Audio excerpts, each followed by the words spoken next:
Britain's watching. We're proud to be GB News, The People's Channel, Britain's news channel.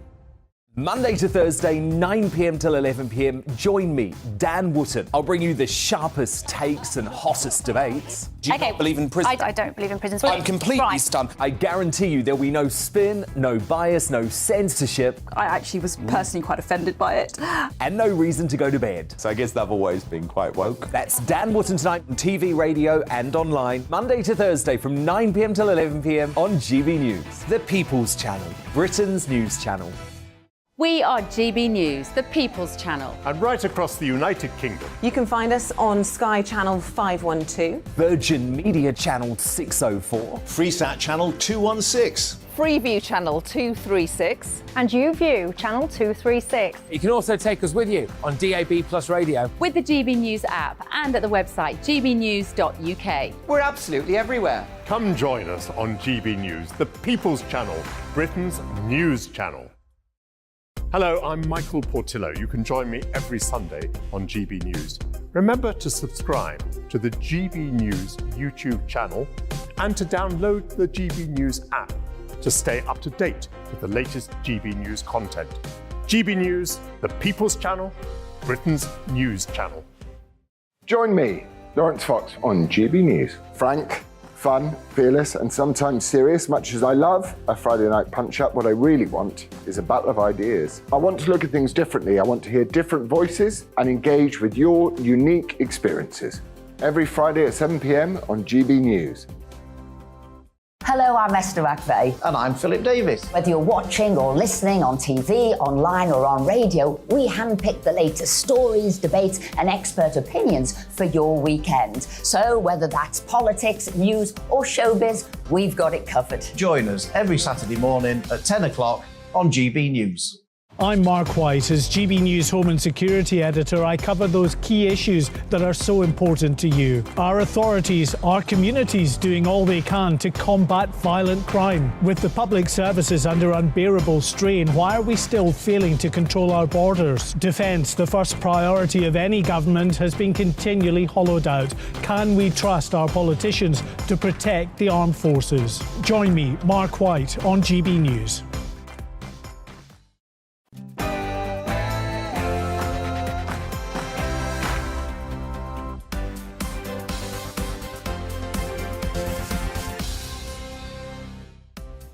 Good morning and welcome to Saturday Morning with Esther and Phil here on GB News. We've got lots coming up for you this morning. With reports that the BBC licence fee could be set to increase by £13, is it time it was abolished altogether? That's going to be our big debate this hour.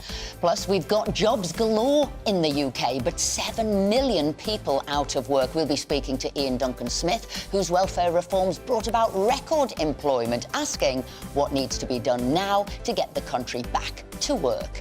And we'll be speaking to 16-year-old Finlay Hutchins, who left school with no qualifications and is now Britain's youngest shopkeeper. And as ever this morning, we want to hear from you, so get involved with the show. Email us at gbviews@gbnews.uk or tweet us at gbnews. But before we start, here's the latest headlines with Aaron.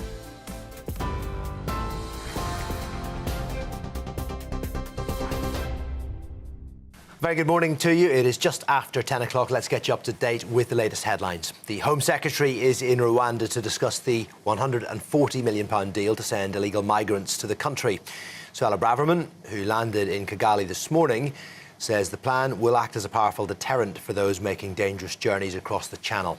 She is due to meet the country's president and will visit some of the initiatives supported by the partnership, including long-term accommodation sites, as well as a training and education centre. Rail passengers are facing another day of strike action. RMT members at 14 train operators are on picket lines across the country. It's all in an ongoing dispute over pay and conditions. Passengers are being warned to expect disruption, with services starting later and finishing earlier than usual. The US President is backing the International Criminal Court's decision to issue an arrest warrant for Vladimir Putin. Joe Biden says the Russian president has clearly committed war crimes in Ukraine. The Kremlin has described the decision as outrageous but meaningless. Historian Patrick Benham-Cresswell has told GB News China's influence on Russia is on the rise. China is de facto Russia's biggest trading partner, both ways. It's its biggest importer of Russian goods, and it's the biggest exporter to Russia. So China alone carries great influence, probably more than anyone else, with Putin. And the thinking is that this war was as much a surprise to China as it was to the rest of the world. The Foreign Secretary has been urged to support human rights and the humanitarian crisis situation in Afghanistan. Holyrood Minister Neil Gray says the government needs to invest more money into the asylum system to speed up the decisions. Describing the situation in Afghanistan as truly dire, Mr Gray also says human rights activists need to be reassured they can work in a safe place. The government says it's working closely with international partners to protect people's rights. Protesters have clashed with police in Paris for a second night over the French government's controversial pension reforms. A tear gas was used to disperse crowds gathering near Parliament buildings. Now, the French government earlier in the week forced through legislation to raise the retirement age from 62 to 64. Now, Emmanuel Macron did this without holding a vote in Parliament. He used a special dispensation to do so because he thought he would lose the vote. And President Macron believes it is essential for the economy as people are living longer and working later as well.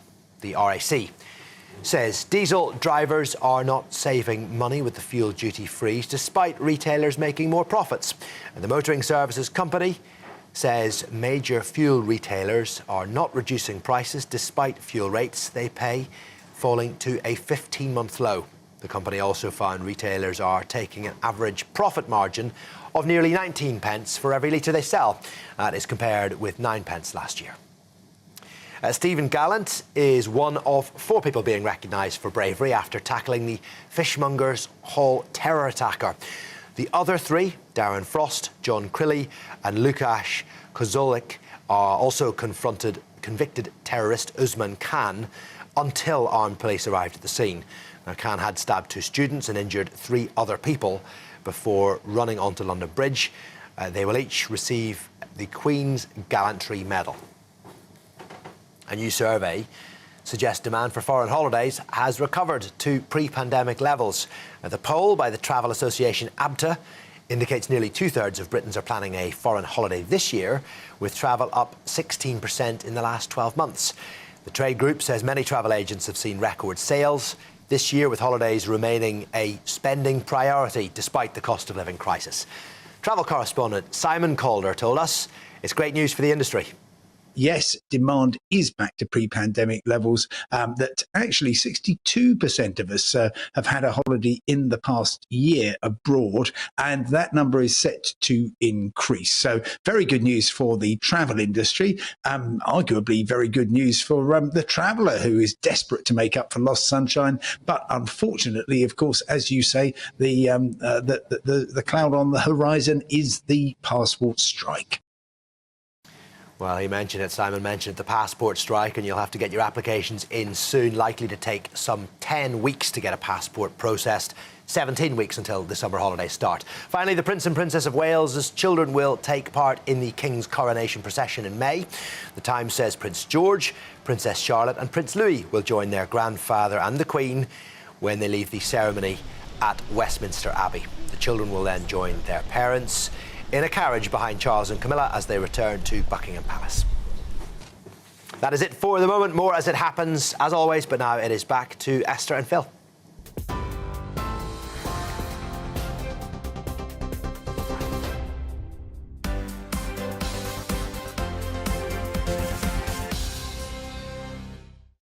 Thanks, Aaron. Now to take a look through the papers this morning. We're delighted to be joined in the studio by the CEO of Downtown in Business, Frank McKenna, and former Special Advisor to Michael Gove and Theresa May, Charlie Rowley. Didn't want to forget Theresa May there. I thought, everybody always says Michael Gove, and I thought, no, I'm going to stick that in just for fairness and quality and all of that. So I'll start with you, Charlie. You're new to our format of a Saturday morning here. I know you've done other shows, but you're new to us here. So we're going to start with you. What was your sort of stories of the week? Thank you very much. I'm delighted to be here. I don't think you... Best behaviour now. I'll certainly try. I don't think you can get away from the week without talking about Gary Lineker, for one. And obviously Rishi's a deal that he struck with France to stop the small boats coming over into the UK. And Suella Braverman, as we've seen on our TV screens, is in Rwanda, making sure that actually that the plan that can be rolled out... First person we've exported, is that what you said? And she's staying. I hope she comes back. I hope she's coming back. But many others might not agree. But I think it's important to see how that process will work. So she's out there, serious business here. What is she trying to do? Because it seems the issue's here, not out in Rwanda. So what's she sort of doing there? Exactly, and I think she's going out to see how the process will actually work. So it's making sure that, you know, people that do come into the UK illegally, when they are deported to Rwanda, that they will be housed in accommodation that's appropriate, much better than what we're seeing in places like Manston and Dover and some of the communities and the hostels and the hotels and the accommodation that people are currently being housed in when they come into this country. And we'll see how that process plays out. So do you think they never did that right in the first place, that sort of, this is what you will be going to, it is a new land of opportunities in a way, with jobs, better housing conditions. Did they not get that right first time round? Well, I think it was a difficult balance to strike, because some people argue that the whole point of Rwanda is a deterrent to stop people coming into this country in the first place. Some people will say, well, it's, you know, it would never work because, you know, people will do all that they can to get into the UK. They'll risk it. They'll take that risk. But I think the point of having the Rwandan scheme in place is to make sure that actually it is a country that is happy to, can help. It's got the resources, it can accommodate people where we're not being able to do so in the UK. And it does act as a deterrent to a degree. But the point I think that people really want to get to grips with is that this has been going on for so long, and you had 45,000 people making that illegal crossing in the last year alone. We simply cannot continue down that path as we continue, and that's why Rwanda's scheme is an important one. Hand on heart, Charlie, hand on heart. We want to see you do it. Is the government really going to sort out... I mean, people are weary, aren't they? They hear, you know, deal with France. Well, we've had God knows how many deals with France, that none of those have ever worked. We had the Nationality and Borders Bill, that didn't work. We've had the Rwanda thing, no one's gone. I mean, there's a lot of huffing and puffing and more legislation planned. Hand on heart, do you really think the government are going to meet this pledge to stop the boats? I don't think that you could ever stop anybody who is going to try and break the system. It's Rishi's fifth pledge. It's his number 5 pledge. But stop the boats. But I think you can... the physical process of somebody who is so determined to get into this country, to make that terrible crossing, if they're persistent to do that, then they're going to do it. But what you can do is stopping people coming into the country, or certainly when they arrive, to deport to Rwanda. Do you think they'll do that? Do you think they will deliver on that? I certainly hope so. I think they will. We all hope so, but do you actually think they will? I think they will. It's a tough Frank, topic. Do you think the government's going to deliver on this? All I'd say is the government going to, and I get what you're saying, it is difficult, you've got to do the most you can, but I don't have much hope, if I'm being honest, with Keir Starmer doing anything. He's more open borders, let's find safer routes. But the irony of the Home Secretary going to Rwanda to check on processes is that a time would be better spent, surely, sorting out the processes here, because the big problem with immigration now is that the application process is broken. So you've got hundreds of thousands of people waiting to be processed in this country. Some of those, by the way, who will be able to stay, and we can get them to work. We can actually start to fill some of those 250,000 vacancies that the private sector has at the moment. So the issue is that for 13 years, there's been big on rhetoric from the government, but little on action. And in terms of those application processes, Esther, that's what Starmer and the Labour government need to sort out. Paying hundreds of millions of pounds to the French. They'll say Keir Starmer is one of those lefty lawyers who'd stop it. So will he? Well, again, it's a nice soundbite, but then you've got to show evidence that you're going to do something better. And actually, as I say, the crisis has been created by that lack of process that the government have introduced. In fact, by putting people into hotels. You know, everybody says, that's costing us a fortune, this is the life of Riley. Those people who, as I say, have every right to seek asylum here are being frustrated because that application process is broken. Suella Braverman should be focusing on that rather than gesture politics. We could talk about this all day. What's your story of the... So much more important, and I know close to your heart, Philip, Cheltenham have relaxed their rules on dress code. And I'm just fed up with this sartorial inelegance that we are suffering as a country since lockdown. People now deciding they can go into work in the scruffs. He's obviously aged. I'd never have thought I'd never hear you saying this. I've always been a clothes horse. And I love going to the races, looking at people dressed up, spending a few bob on the clothes. I don't want to be going to Chester and Aintree, seeing people running around in shell suits. And I'm in Mipham this week at the Property International Festival for Investment Property. And the investors there are obviously taking the lead from Zelensky, all dressed up as action men. See, I think it's ridiculous. I do think there are standards to be set, and we should dress appropriately at these occasions. You two are elitists. I'm a man of the people. No, we just like to get dressed up on special I actually occasions. support the Jockey Club in what they've done in saying that their racecourses, people should go and dress as they feel comfortable and want to, particularly at Cheltenham when it's freezing cold and you just want to be warm. But the thing is, you see, what's happened in the past is, you know, I go to the races quite a lot, and what happens in the past is it can be a sweltering day and you've got these ridiculous rules. You've got to be wearing a jacket. If you're not wearing a jacket, you can't come into this enclosure. And it's about 50 degrees and everyone's absolutely sweltering. Let's get rid of it. People want an enjoyable day out. Let them wear what they want. If people want to... Nobody's stopping anybody from dressing up if they want to. And seeing all the pictures this week, lots of people were dressing up at Cheltenham. But it means that people can go and enjoy themselves and dress as they feel appropriate. Surely that's a good thing. I think, but these special racing meetings, though, so the Ascot used to even have even stricter rules, like you couldn't just have, like, what we call them, strapless or strappy dresses. It had to be like a full sleeve or what have you. And I do like that, actually. What about we're leaving you out of this, Charlie? What do you think? Well, would you like to wear a strappy dress? I left my fascinator at home, Esther, but I think we're all very well turned out today, I must say. I think, you know, if we all Saturday morning. See, I think we should hop on a train now and do the job. He says this. He's always got a tie. He can't bear it when people don't wear a tie, you see. So you say that now, but you yourself like to dress up. I'm going to talk about something completely different. And this is, I'll call it the chainsaw massacre of the trees that are being cut down across the country. So whether it was Plymouth and Sheffield, and these beautiful mature trees have been cut down. Now, you might say in Plymouth it was for a big development, a multi-million-pound development. Maybe that was the right thing to do. But for other places, it wasn't necessarily, and people are up in arms. And even in Plymouth, there was a petition, thousands and thousands of local people saying, we want to keep that.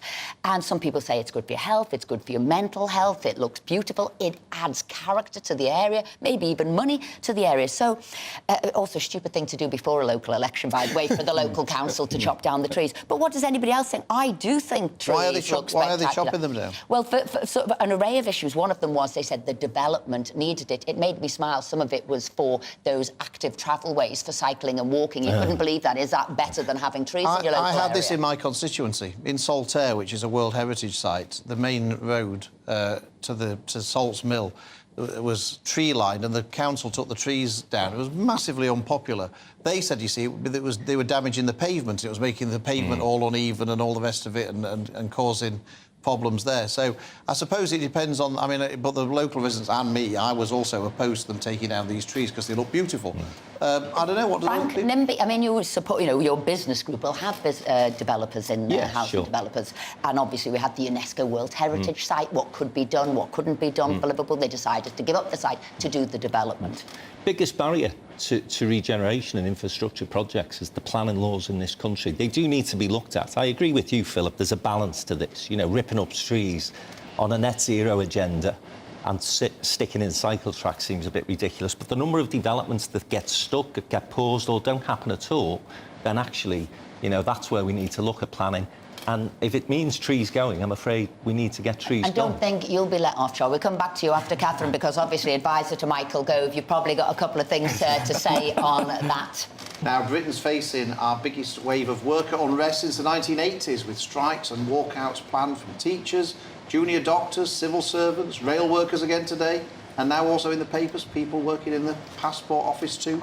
The Prime Minister has found himself under pressure to resolve the disputes and has opened talks with the NEU, the largest teaching union, to reopen classrooms. Joining us now to discuss this is GB News political reporter Catherine Forster. So, getting people back into work, stopping them protesting, stopping them going on strikes, is it going to happen? Well, it's like whack-a-mole, isn't it? All these strikes popping up all over the place. Just in the last day, we've had the passport workers' strikes announced. Heathrow, Terminal 5 at Easter. There's train strikes today if you're trying to get around the country.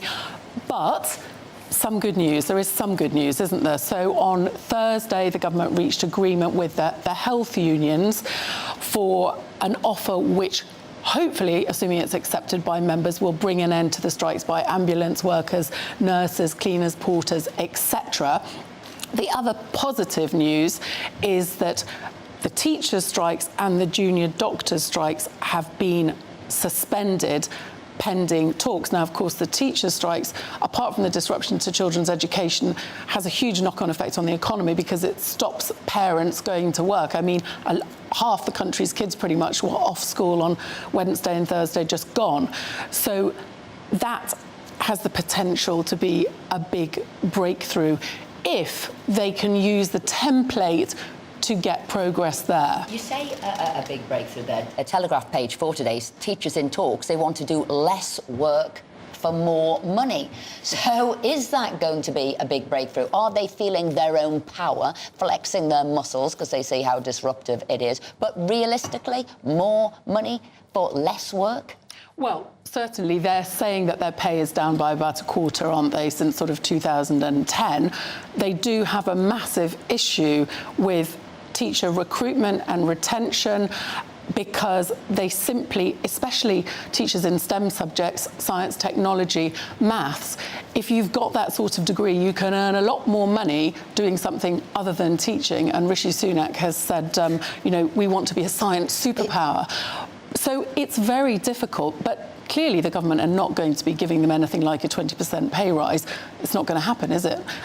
But they are at least talking because they were taking a very hard line, both the education unions and indeed the education secretary.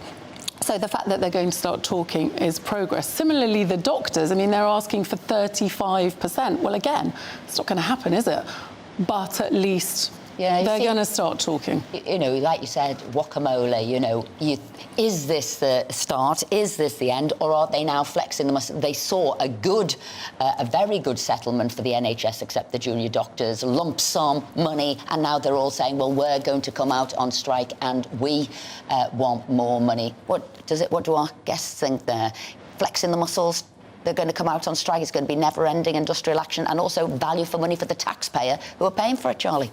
Yeah, no, that's quite right. And I think, look, you know, there's always been a bit more sympathy, I think, for those that work in the NHS and those that run frontline health services because of the pandemic and because of what the country has gone through. And so I think it's absolutely right that there was a good deal there. I think that deal should be taken to avert any more strikes and to avert any more people and patients and families that are worried if you have an elderly relative or someone that has a trip or a fall or falls seriously ill or needs that operation. They should absolutely get it. That's absolutely Are these right political thing decisions, then, Charlie? Because based on that, you're sort of saying, well, you know, the NHS are popular, so we better give them a pay rise.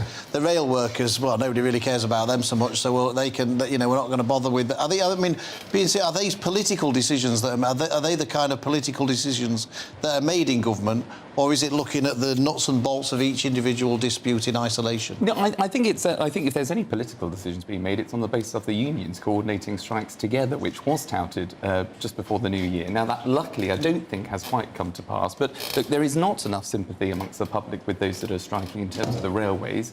I think the teacher strike, or the National Education Union, who said that they're not going to strike for the next 2 weeks, well, they didn't have any strikes planned anyway, I'll point out. But and another thing, I mean, people say, 10 years or since 2010. I mean, this is, I'd say, codswallop. It's really since lockdown. It's the last 2 years and the impact it's had since lockdown. It's not 10, 20 years, because the government wouldn't have kept winning election. It's lockdown's had a fundamental impact on the psychology of the country, hasn't it? Yeah, absolutely, I think so. And I think if you look at the impact on children and lockdown, then education is an absolutely crucial service. And the thing that actually does need reforming is the way in which we do education. The point that was made there about, you know, science, tech, people who are in that field of work, they can go and demand higher salaries. Why don't we get some hybrid working whereby people can teach and also do some work in the private sector as well? That's a way in which they can increase their salaries. And then the other thing is working conditions. The number of teachers who say actually they feel as though they do more like crowd control than actually academic teaching. And that's teaching parents teaching discipline at home. I just wondered, Catherine, I heard weeks ago the government said that the offer to the railway workers was their best and final offer, and they're still on strike. So, I mean, is there a feeling amongst the unions that the government are weak and are going to cave in on these things? It's a war of attrition, isn't it? But I think the rail strike feels absolutely interminable. And as you've said, public sympathy is less. So, I mean, the number of times Mick Lynch has said, oh, we could be nearly there, and yet we never are. Don't hold your breath. But one thing I would say is that obviously the government are on a mission to get inflation down. The forecast from the OBR the other day for the budget saying it'll be 2.9% by the end of the year. I think that will really help the government in negotiations in that they can say, OK, inflation's high now, but look, it's coming down quickly. And so that hopefully will make a difference. With future negotiation, Catherine Forster, thank you very much indeed. Obviously, Frank and Charlie are staying with us. But coming up after the break, we'll be debating whether the BBC licence fee should be scrapped after the recent fallout and the news this week that's set to rise again by £13 from next year. What do you think? Email us, get in touch, stay with us.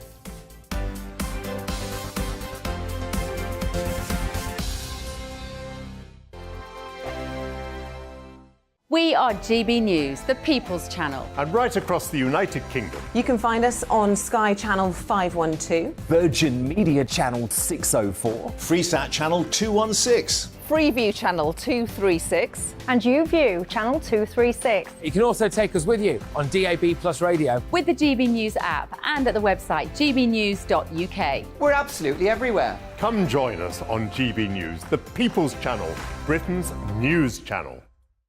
Monday to Thursday, 9 p.m. till 11 p.m. Join me, Dan Wootton. I'll bring you the sharpest takes and hottest debates. Do you not believe in prison? I don't believe in prison. I'm completely stunned. I guarantee you there'll be no spin, no bias, no censorship. I actually was personally quite offended by it.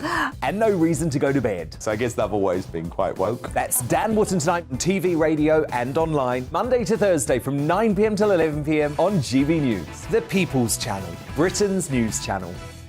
Hello, I'm Michelle Dewberry, and you can join me every weekday 6 till 7 on Jubes and Kerr. You're an inspiration to us all. Click that bit up. Well, you are. That's my ringtone. My political ambitions those days are gone, I can tell you. She's only teasing. Go on. He's probably going to want to lay down now. I'll give him 2 minutes to have one. Let's respectfully disagree. That's what we like on Jubes and Kerr. Come and join us. GB News, the People's Channel. Michelle Dewberry, weekday evenings at 6 o'clock. I'm Simon Evans. Join me on GB News for Headliners at 11 p.m. What's the scoop? I'll be joined by two of the country's top comedians. That's right. As we take a look at tomorrow's newspapers tonight. We're going to get into trouble. If it's a big story, we'll be covering it. Spill some tea on him. There we go. But we'll also have some fun. I wouldn't stick up a bank. My father didn't love me. So anyway. Headliners every night from 11 on GB News, the People's Channel, Britain's news channel. It's all about family, being in people's living rooms, all the interaction and getting to know who our viewers and listeners are. When I was young, my dad used to say, Nana, stop arguing. I wanted an outlet that would enable me to give my opinion. People are going through a really hard time right now, and I know that you don't feel like you're being listened to by the establishment. I came to GB News because it's the People's Channel, and I want the audience to have their say on the events of the day. We're dynamic. We do something different. Democracy shows that the wisdom of the nation is in its people. I get to travel to find out what the story is from a personal perspective. The British people aren't fools. We know when we're not being told the full story. We've got to work out how Britain moves forward from this. It's the best country in the world. The establishment had their chance. Now we're here to represent your views. Britain's watching. Britain's watching. Britain's watching. We're proud to be GB News, The People's Channel, Britain's news channel.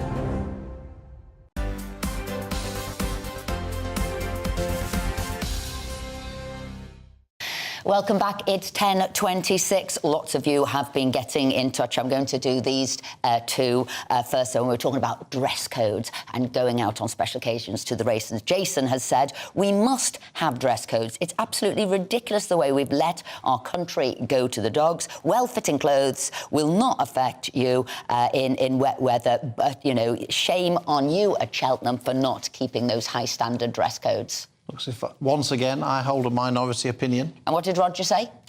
Go on. Roger said race goes in France dressed beautifully. Brits are a mess by comparison, even at Ascot. See? Oh, that's harsh, Keep Roger. those standards up. I agree. Now, the BBC licence fee payers face a £13 rise to their bill from next year, meaning the cost will soar to £172 a year per household. The scandal-hit corporation has had a difficult couple of weeks after backing down in the Gary Lineker impartiality row and recently announcing the axing of the BBC singers.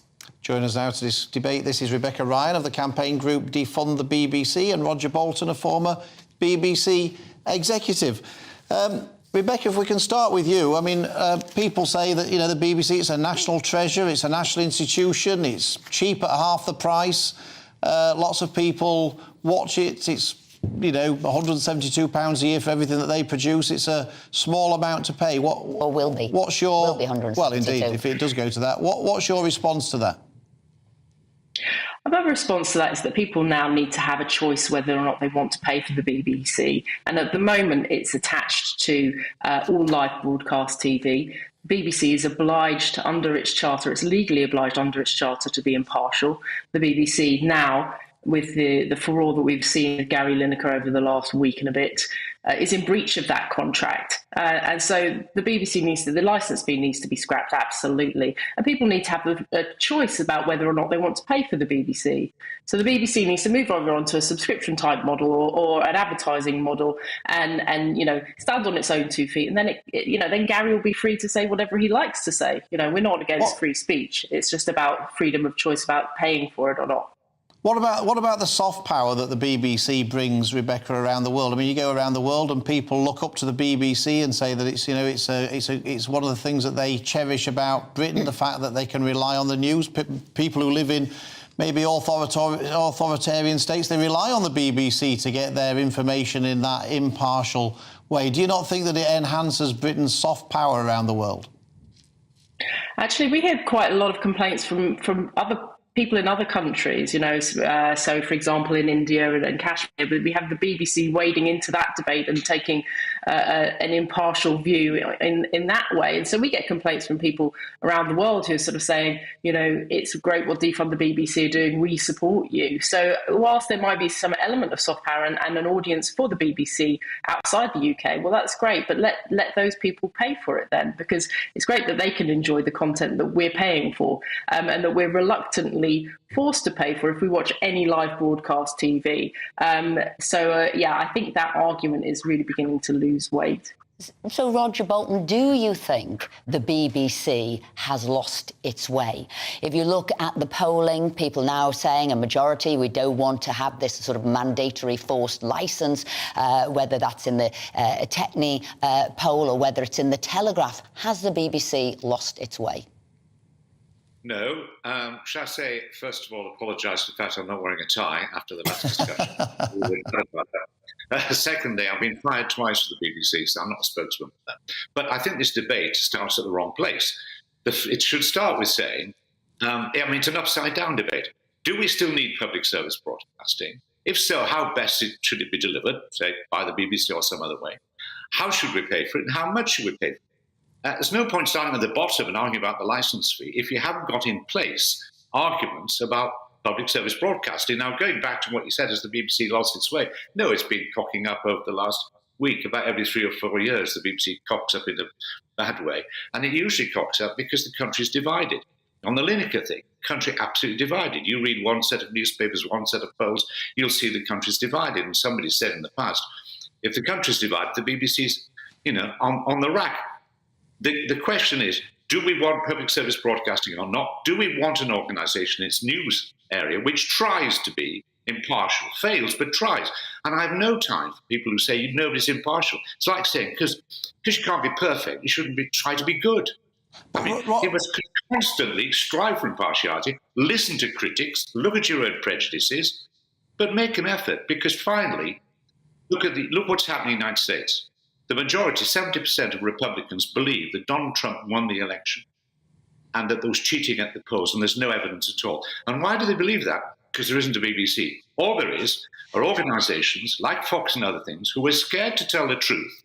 And their executives, we now know, and Rupert Murdoch from the emails, know what the truth is. Trump lost the election. They're scared to do it because they hit their profits. Now, do we want to do that? Roger, I mean, Rebecca's point is that people should have a choice here. I mean, look, if people don't want to watch the BBC, why should they pay for it? And if people do want to watch the BBC, if it's such good value for money and it gives such a good service, what has the BBC got to fear from a subscription model? Because presumably everyone will be queuing around the block to subscribe to it if it's still such a wonderful job. And the idea that you need the BBC for public service broadcasting, there's probably more public service broadcasting on Sky Arts channel alone than in the entirety of the BBC. You don't need the BBC for public service broadcasting, do you? Thank you for your objective assessment of the situation. By the way, I enjoy Sky Arts as well.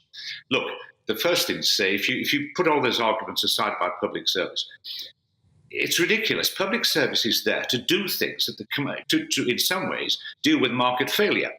And we do that in our taxation scheme generally. You know, we have people pay for things they'll never use because we decide as a country things are important. Minorities need to be dealt with. Children's programs ought to be there. There aren't just cartoons imported from the States. Local journalism is essential to local democracy. We care about minorities. Now, if you don't, and you say, OK, survival of the fittest, go ahead.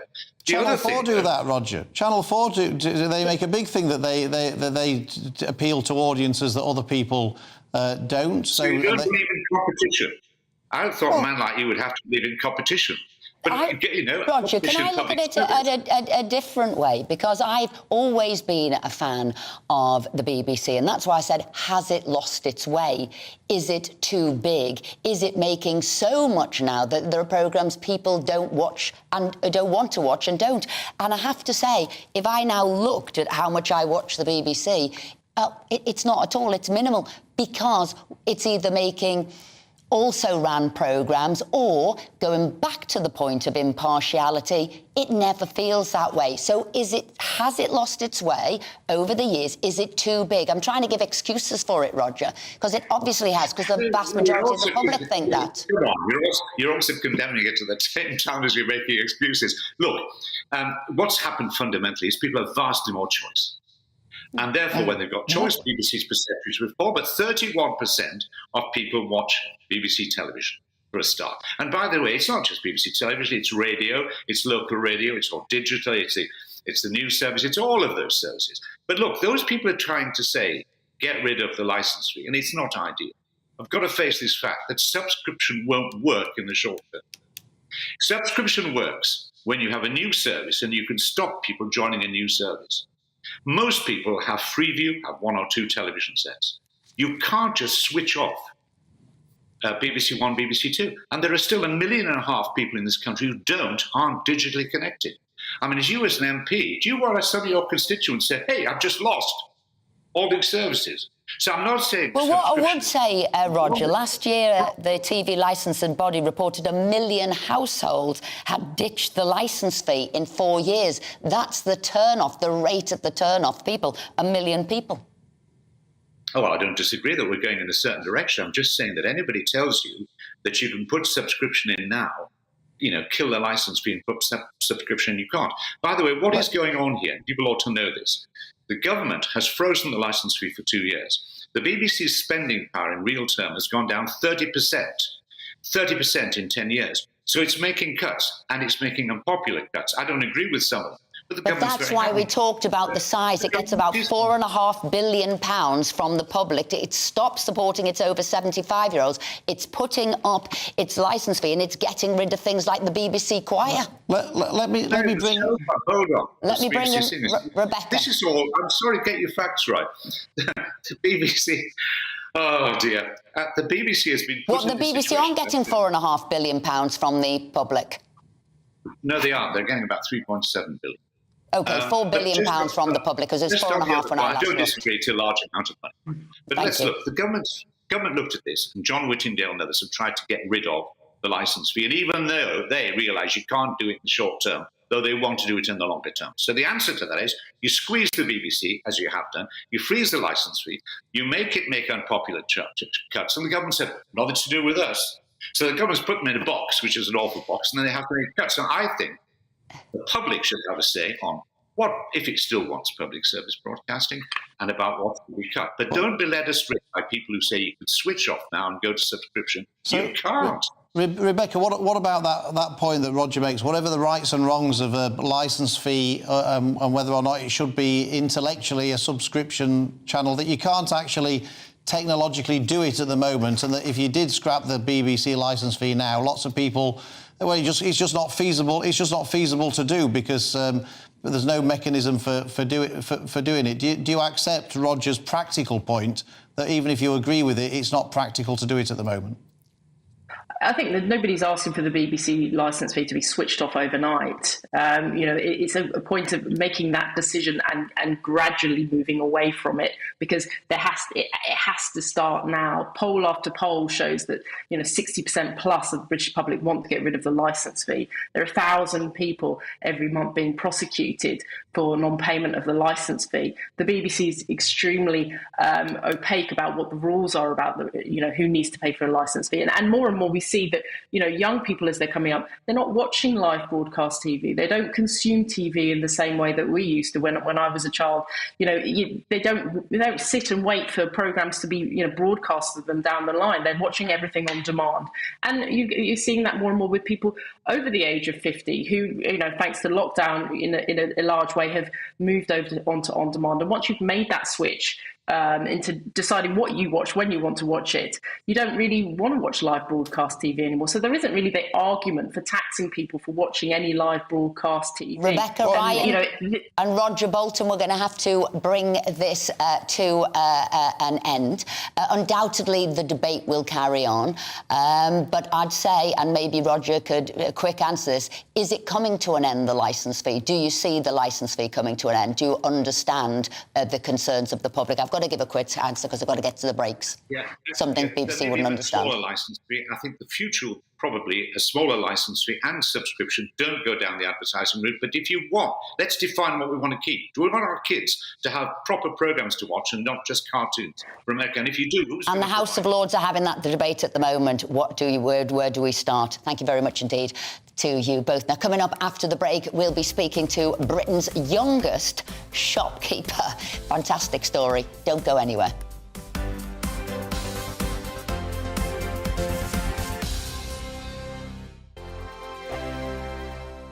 I joined GB News because I was sick and tired of not hearing my views being represented, not just mine, but so many people that I knew and spoke to. I just couldn't get my voice out there. I couldn't say anything. I couldn't do anything. Whatever the narrative was, I kind of had to follow it. GB News is there to provide a voice for those who have been ignored by the establishment media. We think different things. We've got a different style. GB News is here to be optimistic and positive about the future. It's real kind of dynamic and flowing, with the audience very much at the heart of it, like a big family. Here at GB News, we talk about the things that matter to you. Hearing the voices from right across our towns and cities, especially our towns. All sides of the argument represented with a heavy dose of opinion. We're on a mission here to make a difference. And the GB News family really is here for you, and whatever time of day you can watch or listen. Britain's watching. Britain's watching. We're proud to be GB News, the People's Channel, Britain's news channel. Westminster is going around in ever-decreasing circles, followed by the media. Britain is broken. How on earth did we get into this mess? But more importantly, how do we get out of it? Join me at 7 p.m, Mondays to Thursdays on Farage, here on GB News. We will have open, rational debate. We've got to work out how Britain moves forward from this. Join us here on GB News, the People's Channel. Britain is watching. You've probably seen politicians interviewed 1,000 times, but we do it differently. We find out who they really are, we don't shout, we chat, and hopefully we bring a bit of light, not just heat. Did you All know Kate sorts Moss? of rumors. Apparently. Do you have a pair of jeans or a pair of jeans? No, of course I don't. What would I do with them? My friends are like, oh my God, what's she doing now? Join me every Sunday at 6 for Gloria Meets, only on GB News, the People's Channel, Britain's news channel. I'm Jacob Rees-Mogg, the Member of Parliament for North East Somerset and a former government minister. For years, I've walked the corridors of power in both Westminster and the City of London. I campaigned in the largest democratic vote in our island story. I know this country has so much to be proud of. We need to have the arguments, the discussions on how we make it better. The wisdom of the nation is in its people. Vox Populi, Vox Dei. That's why I'm joining the People's Channel. Join me Monday to Thursday at 8 p.m. on GB News, Britain's news channel. I'm Mark White. As GB News Home and Security Editor, I cover those key issues that are so important to you. Our authorities, our communities doing all they can to combat violent crime. With the public services under unbearable strain, why are we still failing to control our borders? Defence, the first priority of any government, has been continually hollowed out. Can we trust our politicians to protect the armed forces? Join me, Mark White, on GB News.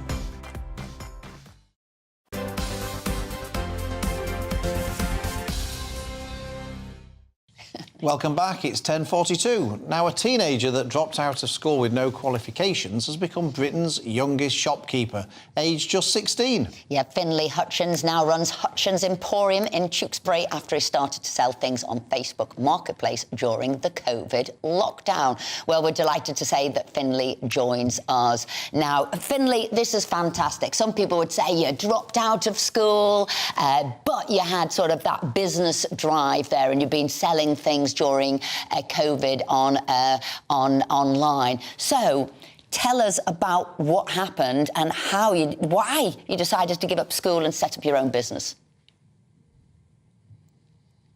Yeah, so we, I'd always sort of, I was never a big sort of fan of school, I suppose, and I never really got along with it, and I never really got along with the system of it.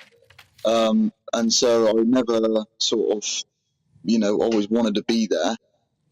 So it was always just, what can I do, or what else will I want to sort of achieve in not, or, you know what I mean, whether going or not, what else can I sort of prepare myself to do? So it was sort of in between. I'd done a small amount of I started buying and selling mainstream through the lockdowns where I had the time on my hands. But it all it started probably 5 or 6 years ago. I'd come home from school or something like that, and it all started, and I was sticking up at Skittles alleys and stuff like that, really, and just making little bits of money like that. So I never wanted to just sort of sit. I always wanted to go out and be doing something and be trying to make some money somewhere along the line, and whether it was pocket money or something serious, it was whatever it was, I wanted to do it. So what do you sell in your shop? I know we've got pictures of your shop here. What do you sell? We sell anything and everything. Literally whatever I can sort of get my hands on, whatever people come in the shop with and ask if we'd be interested in. There's very few items that I wouldn't be interested in, whether they're just too big or something like that. It's, you know what I mean? But we always base it off of condition and what sort of money the, sellers looking for it, really. But no, we buy and sell everything. Tools, antiques, man cave items. We got brand new clothing. We've got literally all sorts, fishing equipment, everything, anything and everything. Finlay, I think it's absolutely fantastic, your entrepreneurial spirit. I just wondered, how's it going having the shop? Because, it's one thing selling things online, but obviously lots of people in the high street say it's really difficult in their shops. You've got business rates and rent and all the rest of it. Has it been a big issue moving from online to selling things actually in a shop? Yeah, there has been a big shift change. The main thing is that your outgoings are just so much higher. Things like eBay, you do get charged for commission rates with them for using their sort of services, but that's to be expected. But so there's always been outgoings, but they've never been as big as they are now. But it's one of those things. It's what do you want to? You've got some online, but you don't get that footfall, and you don't get the people to sort of to interact with. You know what I mean? You don't get a busy day on like a Saturday or a Sunday or whatever, where you got a lot of people and tourists about because it's online. So there's good parts and there's bad parts to everything. I mean, it's like everything else. There's always a good point and a bad point, which you've just got to even it out, and whichever one makes more sense, really. And what can we expect in the future? Are we going to see a chain of Hutchins Emporiums around the country? Is that what you'd like to do? When he's 17, he's only 16 now. By the time you're 17, do you have that kind of ambition to have a chain of these around this country, or what is the ambition?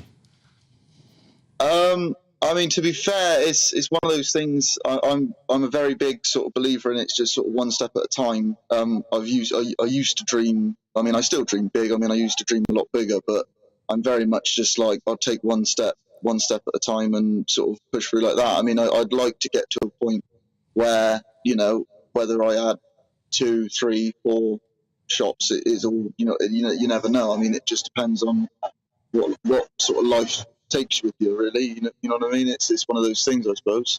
Finlay, thank you very much indeed for joining us today. You keep those big dreams, you keep those big ambitions, and we want to hear back. We've got some viewers here. Well, the thing is, though, is that, I mean, this, for me, Finlay's brilliant. He's a brilliant example of why it was ridiculous for the government, it was the last Labour government, to force everybody to stay in education until the age of 18. Yeah. He's a perfect example of why that was so silly, isn't He's found his vocation life. I love the fact that he'd come home from school, do a little bit of trading and dabbling online, and then he realised that's what he wanted to do. Look, a couple of views here, because we did the BBC licence fee debate there. Gino says, I agree that the licence fee should be abolished. We don't need that now. Angie says, I object to my licence fee being used to promote terrorists like Shamima Begum and overpaid virtue signallers like Gary Lineker. If the BBC are going to waste our money, we should have a choice whether to fund them or not. So scrap the licence fee. Keep your views coming in there. Well, the stock price of the investment bank Credit Suisse has nosedived this week, plunging financial markets into uncertainty. The bank had seen its share price collapse amid sector-wide scrutiny following the collapse of the Silicon Valley Bank last Friday, begging the question, are we heading towards another 2008 financial crisis? Joining us now is financial expert Justin Urquhart-Stewart. Thank you so much for coming in. Now, I remember it was like last Thursday, I saw a little story about the Silicon Valley Bank. Then it got slightly bigger on the Friday. By Saturday, it was full-page news trying to stop contagion. And I think this is it. Are we on the way, as Phil said there, to another banking crash? We're on the way to some severe problems. It won't be the same as last time. They never are. They're caused for always slightly different reasons. But the regulators should have been watching us very carefully indeed. If you think about how you run a bank, they've got cash, and they need to have interest rates at about 4% because they need a difference between what they are actually paying out and what they can earn on that cash. So for banks at the moment, it's pretty thin gruel. They've also got money they can bring in because actually they've got investors coming in, and then they've also got their own capital. But the problem then is, where do you put this cash money you've got? And of course, people are pouring in cash at the moment because they're frightened about the stock market. So in theory, what you should then do is go and buy something safe, like good government bonds. They're marvellous. The trouble is, good government bonds, long-dated bonds, forgive me a bit more technical here, when interest rates start going up, they go down. So what you've got bankers who, frankly, at this start aren't that experienced, actually on the wrong side of this. They thought what they were doing was safe. It was actually increasing the damage of it, the risk of it. We saw the first hint of that, remember, when we had our own mini-budget and suddenly the market went in a twizzle, not just because of the mini-budget, but because of the pensions. But if we go back, but the Silicon Valley Bank, then we see what happened in this country. You're thinking it's America, but what is it? And we had all small little tech companies who, because they had their money with the UK arm of this bank. So we see that. You've now seen a contagion move across. We're now seeing Credit Suisse, aren't we? What is happening there? So the National Bank is standing in to support it, but one of its biggest shareholders isn't. And other people have said this is now going to go across sort of all the banks. And I'm thinking about people who are investing with it. I'm thinking about the public. What's happening? We've got to be careful here because we must make sure we know what's trying to cause a panic as to what's going on. Because remember what happened with Northern Rock? Someone was saying Northern Rock's in trouble. They didn't say it was going bust, But that started growing in pressure. And everybody wants the money out then, don't they? I want my money out. Literally have a run on the bank. And that's how it goes bust. Images of Mary Poppins almost. But no, this is serious. And it's a rather slow contagion that's going on. So what must happen? Well, we've already seen the Fed taking action, which turning around to the big banks over there saying, you lot, open your wallets, support this thing now. So there's no problem with it. Didn't do that in 2008. No, because they thought they could handle it then. And they also thought the banks were quite strong. They didn't realise what risk they were doing. And you remember the old thing with the Americans' banks? They'd put together, it had been banned in the 1920s, but they repealed it then in the 1990s, have an investment bank and a commercial bank. They're all one we use for companies. If you merge those two things together, the riskier one will take advantage of the other one. And so you increase the risk. Now we sort of separated that out. Now they've started coming back together again. The risks are rising. So the regulators need to make sure there's enough capital going in there. Banks need a sharp lesson in realising how do you de-risk your business. And just merely saying, I'm in government bonds, I'm afraid that's just showing ignorance of how to invest. What they need to be doing is making sure broad investment over time, make yourself as dull as possible. Rule 1, don't lose the sodding stuff. Rule 2, refer to Rule 1. I mean, well, indeed. I just wondered, I mean, the banks in this country seem to be making huge profits over the last year or so. So why is it that these UK banks are announcing record profits and massive profits, and yet companies like Credit Suisse seem to be going down the path? Why is there such a difference between how they're all performing? Credit Suisse have had a problem for some time, and their problem is how they're actually running their investment management business, which has been extremely poor. And this is seriously embarrassing, the Swiss. I mean, what do? They do banking and cooking. That's their entire reason for being on Earth. And so that's very bad news for them. So what they now have to be doing is, as they're trying to do, prop that up, keep that going, and make sure the contagion doesn't happen. The problem is, if people start losing that vital word confidence, then there's not much you can do. So I expect the regulator and the government to be coming out and saying, actually, we're going to make sure there is enough provision here. And we may end up with that awful phrase again of quantitative easing, which we thought we'd gone past. We may see more of that again. Now, I just want to check, because whether you're staying with us, Justin, or whether we're going to, because I know we've got Ian Duncan-Smith talking about, how he did a jobs recovery and how we need it now. And I'm just checking how much time we've got with Ian Duncan-Smith, because otherwise we'll take him after the news rather than before. So if somebody could just tell me how long will we have with Ian Duncan-Smith? OK, we're going to go to Ian Duncan-Smith. I'm going to thank Justin. Thank you very much indeed there. But we will be back to this story. I know we'll be back to this story. Now, 10 years ago, the coalition government introduced the Welfare Reform Act, which introduced a raft of measures aimed at getting people back into work and led to the introduction of universal credit. Well, the man who was the key architect of universal credit and Secretary of State for Work and Pensions, who introduced that Welfare Reform Act, is Sir Ian Duncan-Smith. He's with us now. Ian, it is a big anniversary. I know we're tight for time and there's a couple of things we want to ask here, but if you were looking back and give us as brief answer as possible, is there anything you would have done differently? Is there any changes would you have done? Though I have to say it was a jobs revolution that you did create and got unemployment rate down from 8% to just over or nearly 4%. Yeah, well, morning both of you. It is a funny anniversary, really, because the job is still not completely done, because there are tax credits are meant to be completely in universal credit, and the sickness benefit, ESA, is. But about half of those, or a large chunk of those each, still remain as yet not transferred across. I think it's an issue about the money to get them across from the Treasury. But the truth is, everybody that goes into UC has a better experience because they stay with the advisors the whole way through, whereas on the others, they just see them, well, they don't see them in tax credits, and then you see them when they were getting a simple payment and they fell out of work. Now they have to be helped through work, and they can be got into work and more stable work. So that's the whole thing that you see. And UC proved itself, I think, no matter what some of the politics goes on around it, but it proved itself on the COVID lockdown when, had people been going into those job centres. It certainly did. It certainly did, because the old system would have collapsed at about 50,000 people, and this had, as you said, hundreds of thousands going in. I just wondered, Ian, what do you make of what the government's doing now in terms of its welfare reform? Because obviously during the pandemic, lots of the conditionality and stuff that you introduced for people on benefits had to be taken away because it wasn't possible to do it. And now the government are trying to catch back up again. I read today in the paper that there are going to be more sanctions for people who didn't take a a job. What do you think the government should now do in the situation it's in after some of your reforms were unravelled because of the pandemic? Well, the obvious answer is to get back to the original plan. People and Labour Party moan about this at the moment. I don't understand why. They always believed in the quid pro quo, support, help, but at the same time you have to commit. So we had a thing called the claimant commitment, which is what basically was like a contract, really, where somebody coming in, they have a list of things they must do to help them get back into work, and on the other side of the paper, the job centre has the list of what they must do, and the two are cooperative. So if somebody doesn't do their work, well, then they can't get the help that's necessary. So it's important that people who come in looking for a job do look for the job. They take the job that comes up when it's offered to them, and they work at it, because that's what most people out there would expect their taxpayers' money to support them.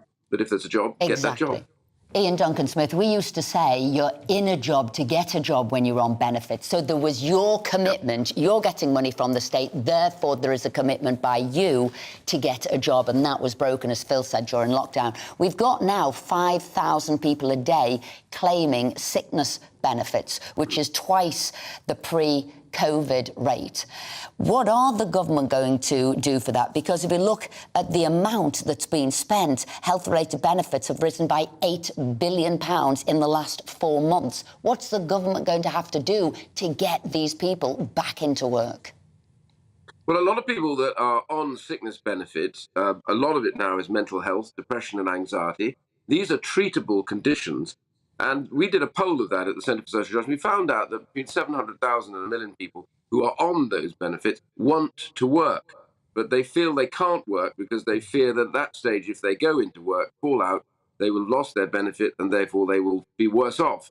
So what I've suggested to the government is they just basically say work, and we will use UC to taper away the necessary elements of that. So you get, the key thing is work is a health treatment. The health department accepts that, doctors accept that, particularly for people with mental health problems like depression and anxiety. They make up now 60% of those claimants. So you can work with them to get them into work. Their condition will improve as they go up the hours, and then they will no longer be dependent on the government. So get them into work and make that barrier to the work. But what people are saying in the UK now is we're a sick note country. The rest of Europe's got back after the pandemic. The rest of the developed world. What's wrong in the UK? What is wrong here? Why can't we get back to work? Well, it's very simple. As I say, a combination. Somebody should be assessed, not just given a sick note. They should be assessed as to what their problem is. They should then go to look to what practitioner can help them with that. At the meantime, the job centre works with them specially to get them back into work. The key thing is health treatment isn't just about pills and potions. It's about a lot of other things. And one huge element for people who are out of work that makes them depressed and anxious is the fact that they're not in work. So work is a health treatment. Keeping people stable, giving them a sense of purpose in life is all part of treating them. So the two things go together. That's what they've got to do. Get people back into work and stabilise and be with them as they go through to make sure they get the right treatment. Ian, we've got to go to the news, but can you give us some hot-off-the-press news? Have you been reselected as a candidate for Chingford and Woodford Green for the next general election? Is that hot-off-the-press news you can give us now? I am, in fact, dressed like this because I was campaigning, and I have to tell you, you have it uniquely. I have just had a unanimous vote to reselect me, ready to fight the election. An election, by the way, I'm fighting to win. Congratulations, and thank you very much for joining us this morning, Ian Duncan Smith. Now, coming up, we've got lots to come in the next hour. Yes, we'll be debating the new trophy hunting bill, which will ban the import of hunting trophies. We'll get the latest on the anti-pension reform protests in France that have turned into riots and could even lead to the fall of Macron's government. And we'll be speaking to Real Housewives of Cheshire star Tanya Bardsley about what it's like living with ADHD.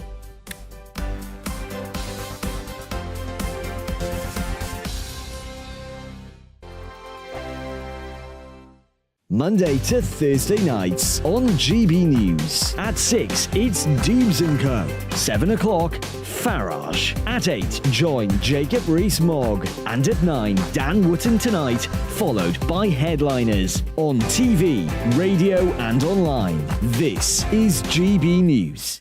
First and foremost, I'm a GB News fan, and I was before I was working here. Just love the fact that we're asking the questions that a lot of establishment media won't ask. With a bit of a twist, we not only want to inform you, but we want to keep you entertained. It's worth the drive because you get in and the team's all ready and waiting, they're itching to go, and it's a proper little family. GB News is the People's Channel. It's the audience that makes the programme sing. We're giving our viewers and our listeners a voice. I see the thousands of your letters, tweets, emails, you name it, coming in. Britain is broken.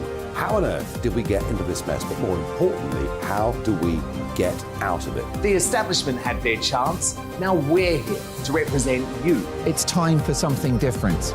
It's time for GB News. I'm very patriotic. I believe in Britain. Our best days lie ahead. Britain's watching. Britain's watching. Join us here on GB News. The People's Channel. Britain's news channel. Join me, Patrick Christie's, Monday to Friday, 3 till 6. We tackle the day's news agenda like you've never seen before. It's high tempo, high octane, the most controversial topics, and the best guests. You will not be able to take your eyes and ears off it. I'm not afraid to ask the questions that you really want answered. 3 till 6 p.m, Monday to Friday on GB News, the People's Channel, Britain's news channel. GB News has its own late-night paper preview show, Headliners, where comedians take you through the next day's top news stories. You don't have to bother reading the newspaper, we've got it covered for you. Headliners, every night at 11 p.m. and repeated every morning at 5 a.m. We won't send you to sleep like some of the other paper review shows out there. GB News, the People's Channel, Britain's news channel. Join me, Camilla Tominey, on Sunday mornings from 9:30, taking the politicians to task and breaking out of SW1 to see how their decisions are affecting you across the UK. Bursting the Westminster bubble every Sunday morning, only on GB News, the People's Channel. Britain's watching.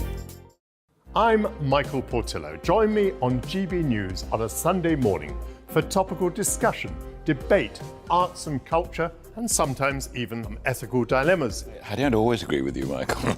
Michael Portillo, Sundays on GB News, the People's Channel, Britain's news channel. I'm Andrew Doyle. Join me at 7 o'clock every Sunday night for Free Speech Nation, the show where I tackle the week's biggest stories in politics and current affairs with the help of my 2 comedian panellists and a variety of special guests. Free Speech Nation, Sunday nights from 7 on GB News, the People's Channel, Britain's news channel.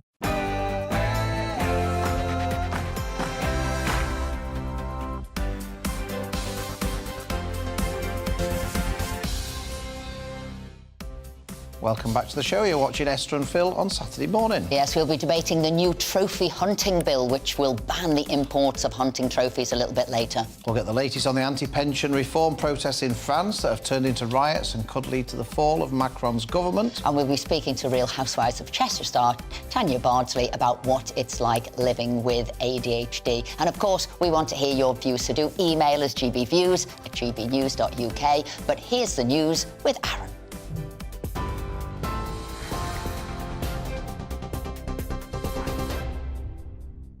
Hi there, it's 4 minutes past 11. I'm Aaron Armstrong in the GB newsroom. The Home Secretary's in Rwanda to discuss the £140 million deal to send illegal migrants to the country. Suella Braverman, who landed in Kigali this morning, says the plan will act as a powerful deterrent for those making dangerous journeys across the Channel.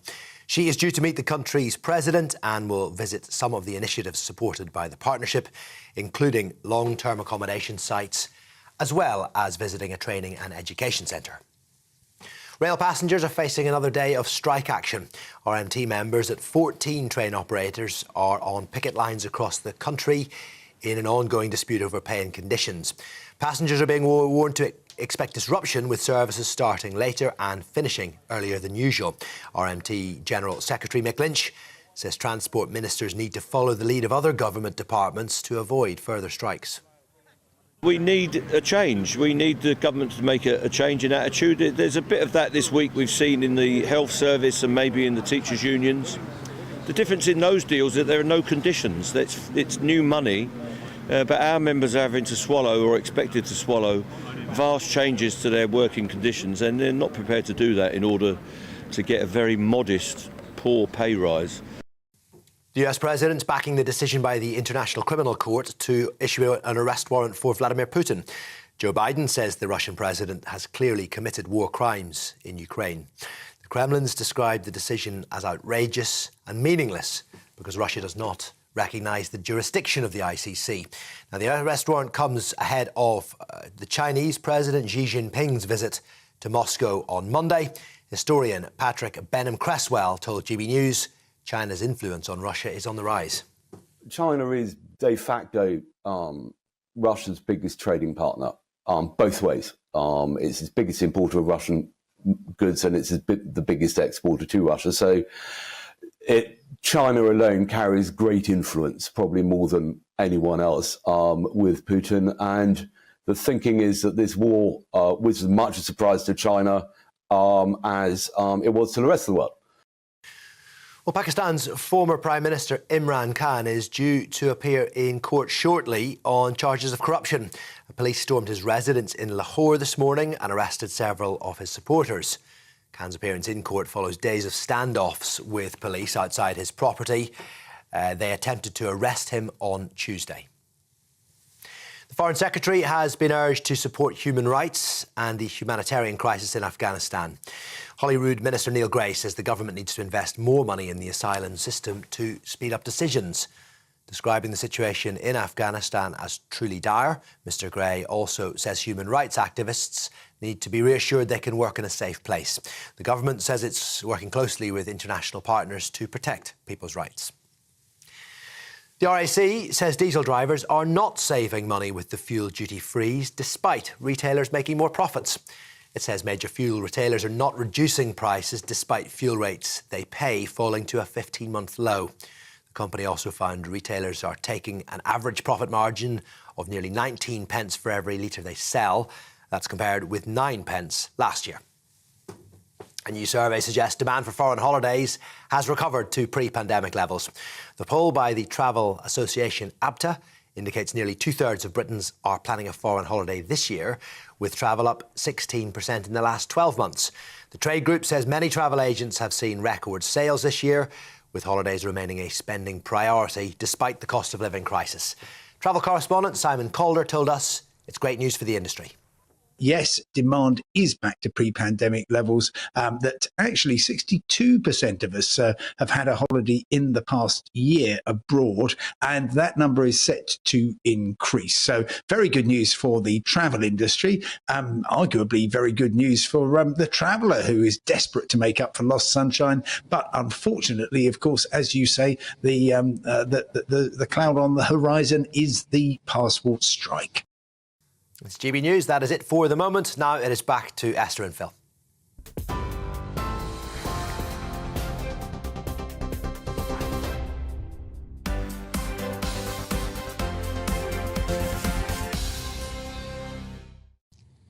Welcome back. Thank you for that, Aaron. It's 11:08. We're back with Charlie and Frank for the paper review. I love that now. Everybody's wanting to go on holiday. Record number of people buying holidays, but you can't get a passport. Yeah. You couldn't make it up with you. The other year, everybody had a passport, but we're all locked down and can't go on holiday. Now it's the other way round.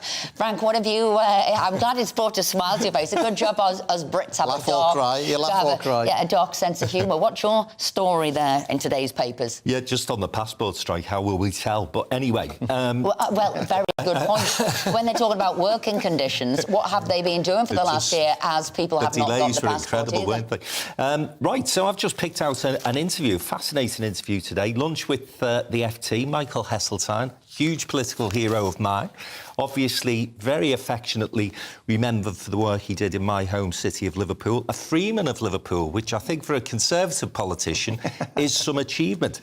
But the interesting point I picked out here today is this view of Margaret Thatcher's government, that they were trying to do Liverpool down, that they wanted to manage decline. And actually, what Heza says in his interview today is quite the opposite. The Treasury were trying to say, write Liverpool off, write the core cities off. Thatcher actually came in behind Heseltine and said, no, we want Michael to get on with this job. And it was in no small part the work that he did in the 80s that saw the regeneration, the renaissance of Liverpool and other cities. And it's great to see that he actually says today his biggest political achievement was that regeneration. So will Margaret Thatcher's reputation in Liverpool be resurrected by this revelation in the FT? Possibly not, Philip, because I'm not sure too many residents of Liverpool read the FT. But I do have to say, we used to read the Pink Echo, just not the FT. They pick it up for the sport. But we had him at a downtown and business conference a couple of weeks ago. I was saying to Charlie earlier, 89 years of age, sharp as a tack, captivated the audience for an hour.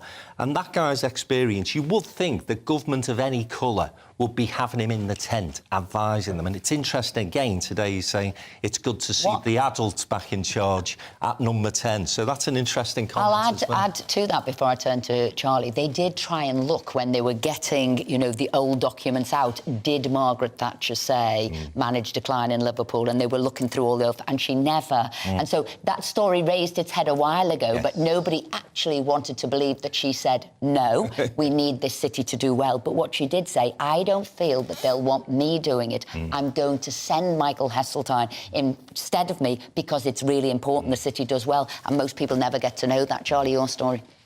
Well, I'd say on the back of that one, that's actually quite right. And I think Liverpool's been the catalyst for the mayoral devolution deals that we're seeing right across the country with Birmingham, Manchester and others. And I think it's great that work was taken place, that took place. Now, this is another debate we won't get into now. Lots of people don't agree with the devolution. But you having worked for Michael Gove, who does, but that's inner strife and inner turmoil, isn't it, and a debate. But what's your story? Well, this one, actually, that we've just picked out is on Gary Lineker. It's a great essay by Matthew Goodwin in the Mail on Saturday, which the headline is, "Nothing better illustrates how out of touch Britain's new elite are with the rest of us than the Gary Lineker furore." And it is about the BBC, and it is about whose side... who runs the country? You know, is it the government that is trying to get to grips with an issue that I talked about at the top of the hour with the small boats crisis, or is it presenters that might take a different view, that storm off air, who take their mates with them? And I think it just shows that there is a silent majority still of people in this country that really want to see the government tackle the issues of the day and don't like to see people that are paid a huge salaries, particularly at the BBC, wading into particular debates and causing headlines. And they made a distinction between the new elite, which, as you say, are these showbiz stars or influencers, and the old elite. And they said the old elite was in tune with the public, although they had vast amounts of money.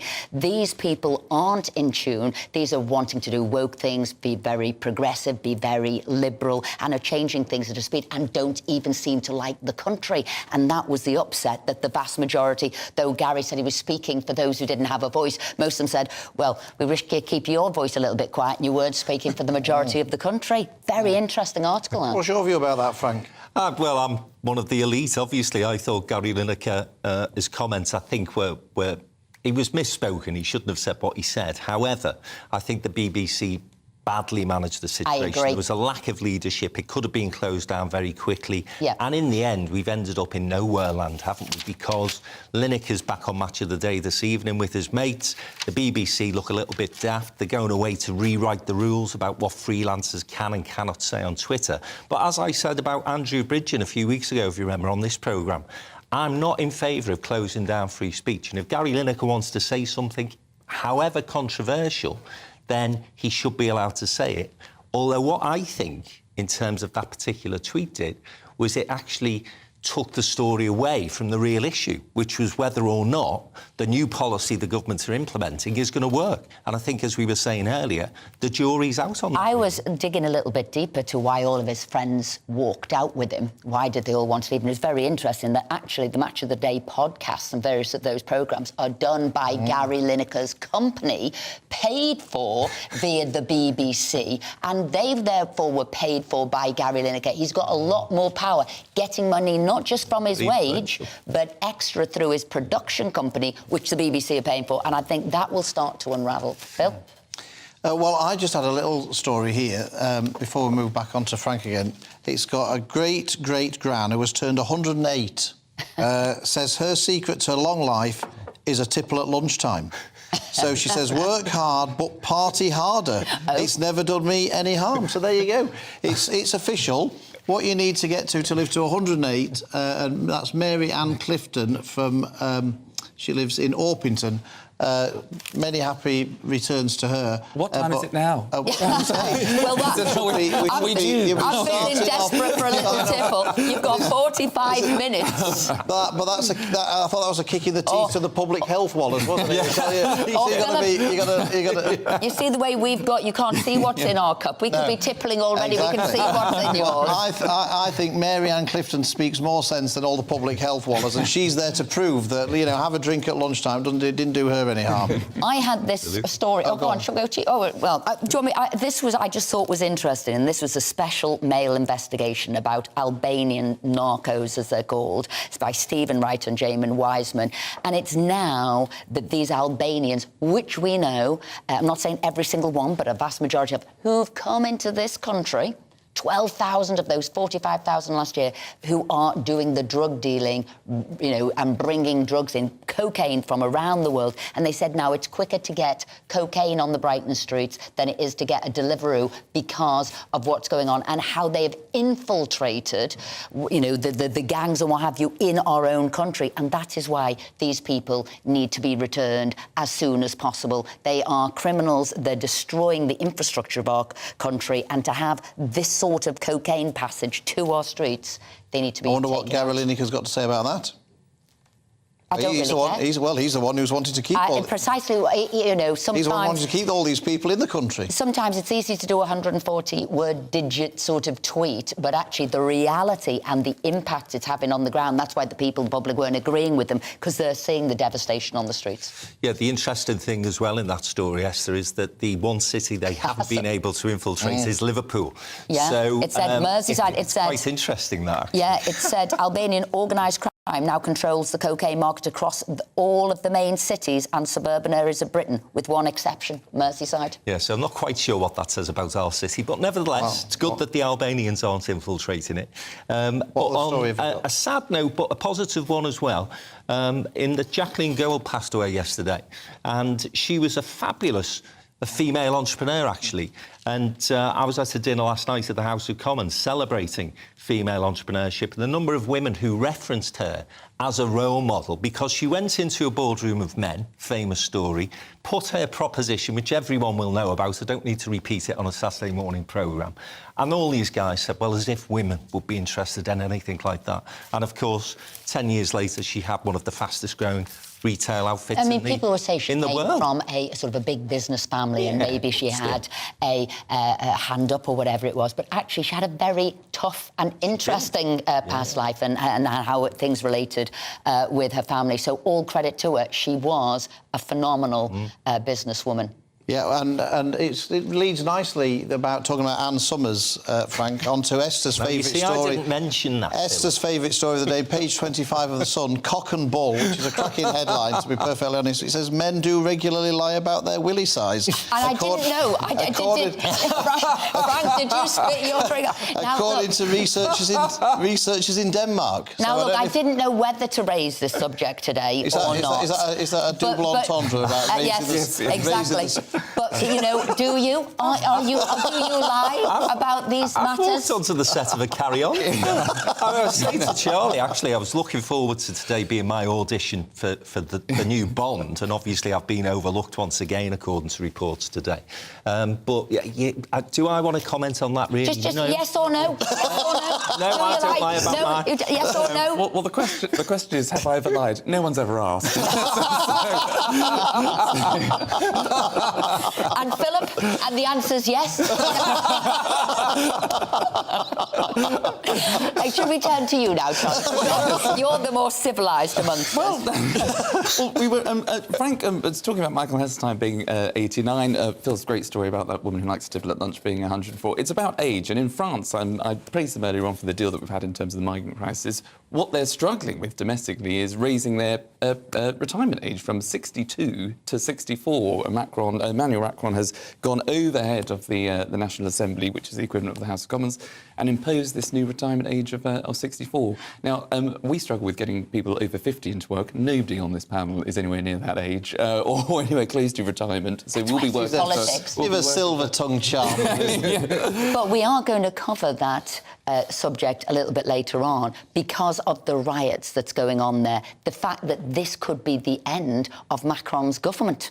Yes. That's how serious these riots are. But you're right, it might have seemed like a modest change, 62 to 64, but France was having none of it. They are militant, aren't they, in France? It's quite very much so, and it's You say that from a country now where we've got industrial action everywhere. Well, true. But they are more militant. It's volatile, and you can be seen to be the figurehead of Europe and the EU, but actually domestic politics does matter, and it does account for a lot, and it could overthrow Macron. You're absolutely right. Charlie, Frank, thank you very much indeed for joining us today. Coming up, we'll be debating the new trophy hunting bill, which bans the import of hunting trophies, with the MP Henry Smith and an advocate for hunting, so don't go anywhere.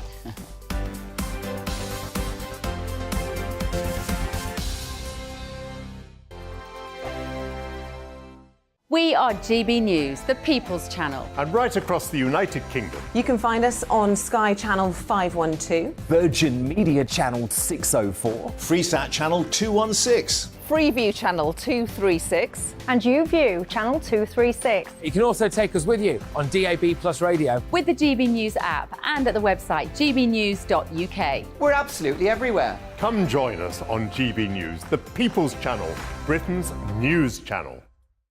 Monday to Thursday, 9 p.m. till 11 p.m. Join me, Dan Wootton. I'll bring you the sharpest takes and hottest debates. Do you not believe in prison? I don't believe in prisons. I'm completely stunned. I guarantee you there'll be no spin, no bias, no censorship. I actually was personally quite offended by it.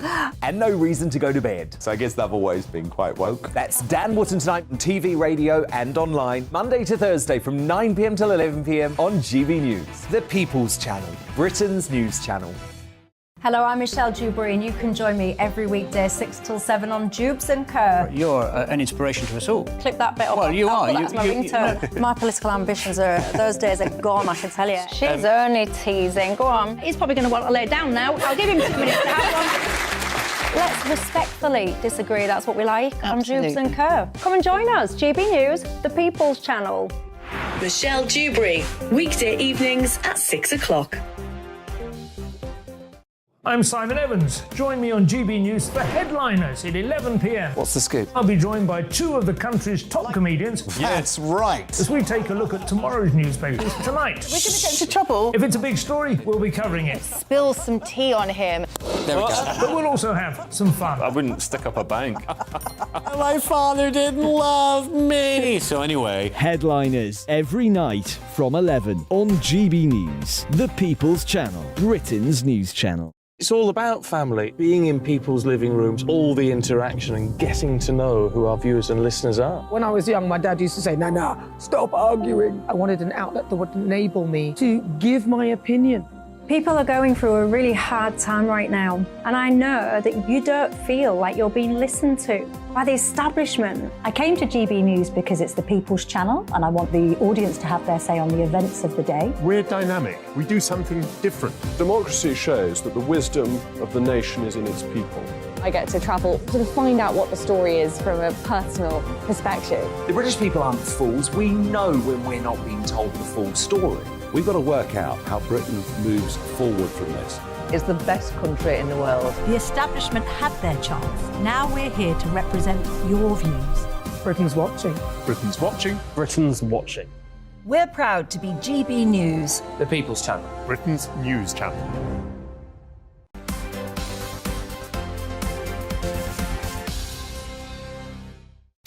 Welcome back, it's 11:24. Now, a bill banning the import of hunting trophies has been passed by MPs, with parliamentarians across the political spectrum speaking in favour of the legislation. But many scientists, environmentalists and African community leaders have said the new law could inadvertently accelerate the loss of wildlife and even lead to more species becoming extinct. Joining us now are Henry Smith, the Conservative MP for Crawley, who sponsored the new bill, and Diggory Haddock, the firearms dealer and writer. Henry, can we start with you? Congratulations on getting your bill through Parliament yesterday, which I know is no mean feat. What does it do, and why is it so important to you? Well, thank you, Phil.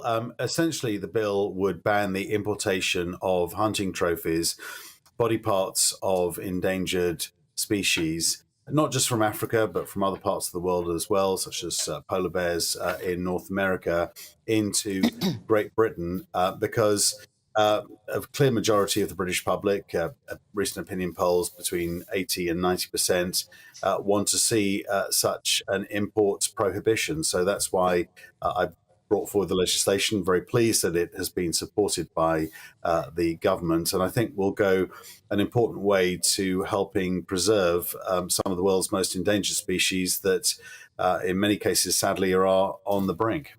Now, Henry, I understand it's popular and all the rest of it, but lots of people who are experts in the field say that it will be counterproductive.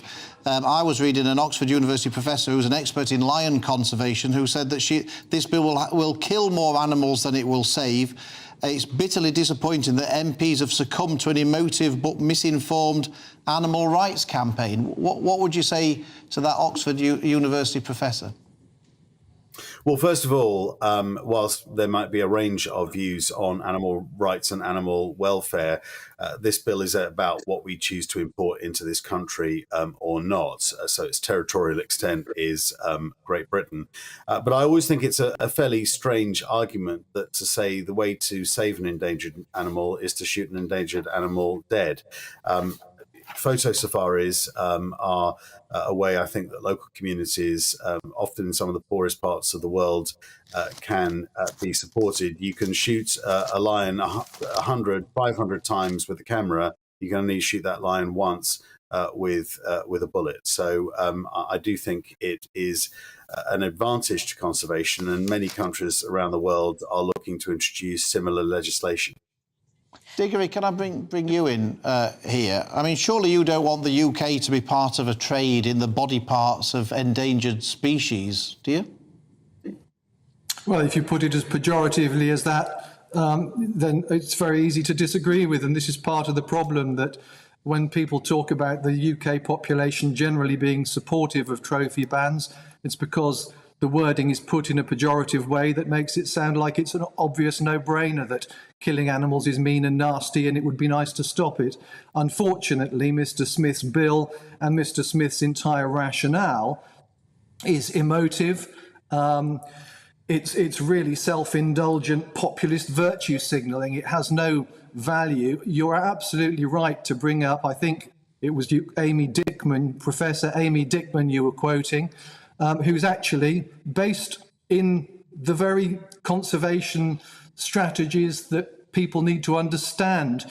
It is counterintuitive that that hunting preserves animals, but it does. All you have to do is look on the ground at what the ground is like. The hunting concessions are green and full of animals. Everything surrounding them is a dust bowl of overgrazed cattle ranching. And illegal logging. When you move those hunting concessions out, what goes away with them are the anti-poaching patrols that are paid for by the hunting concessions.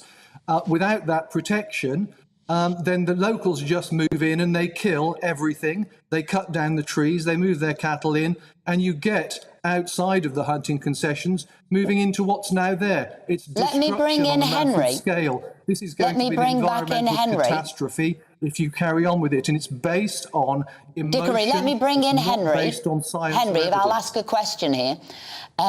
You must have done research into this. I mean, or is it virtue signalling? What research did you do to counter-argument what Dickory is saying there?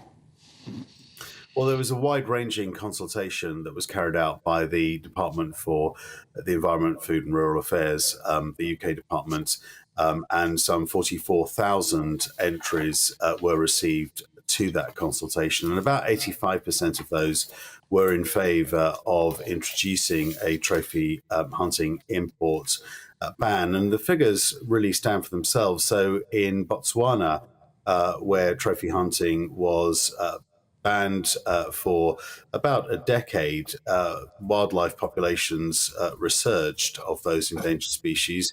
Contrary to that, if you look at figures for Namibia, where there is significant trophy hunting concessions, numbers have plummeted of endangered species. So, I would argue, you can argue statistics and figures one way or the other, but I think it is quite clear from the Henry, we're going to have to end the debate here, and with you, Diggory. I know there was an amendment laid, wasn't it, that an advisory board, an expert advisory board, would be put in place. But I want to thank you both. I know it's front page of the papers today, victory over cruel hunters, they put it. But as I said, it is a controversial new bill, because some people say it did help with conservation of animals. Thank you both very much indeed for joining us this morning. And it will go to the House of Lords now. Yes. Now, coming up after the break, we'll be speaking to a Paris-based journalist as civil unrest across France continues following Macron's planned pension rise. We'll see you after the news with Aaron.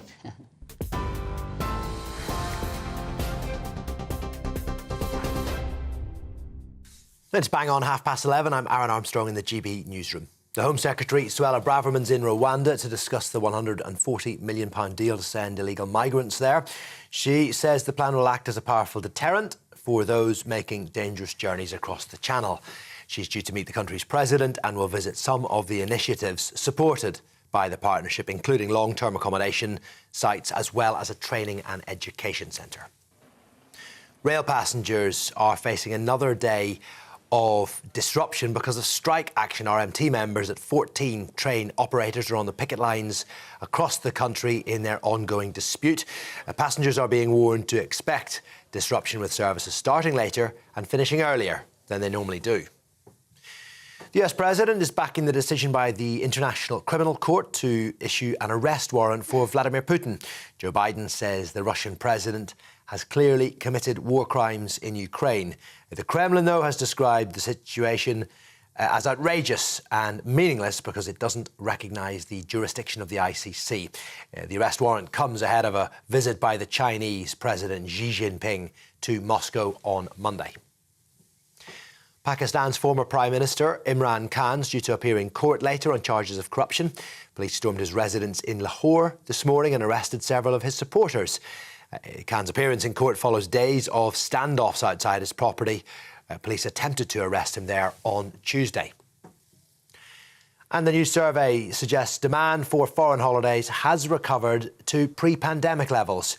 The poll by the travel association Adhd indicates nearly two-thirds of Britons are planning a foreign holiday this year, with travel up 16% in the last 12 months. Adhd says many travel agents have enjoyed record sales this year, with holidays remaining a spending priority despite the cost of living crisis. That is it for the moment. We'll be back with Esther and Phil in just a few minutes.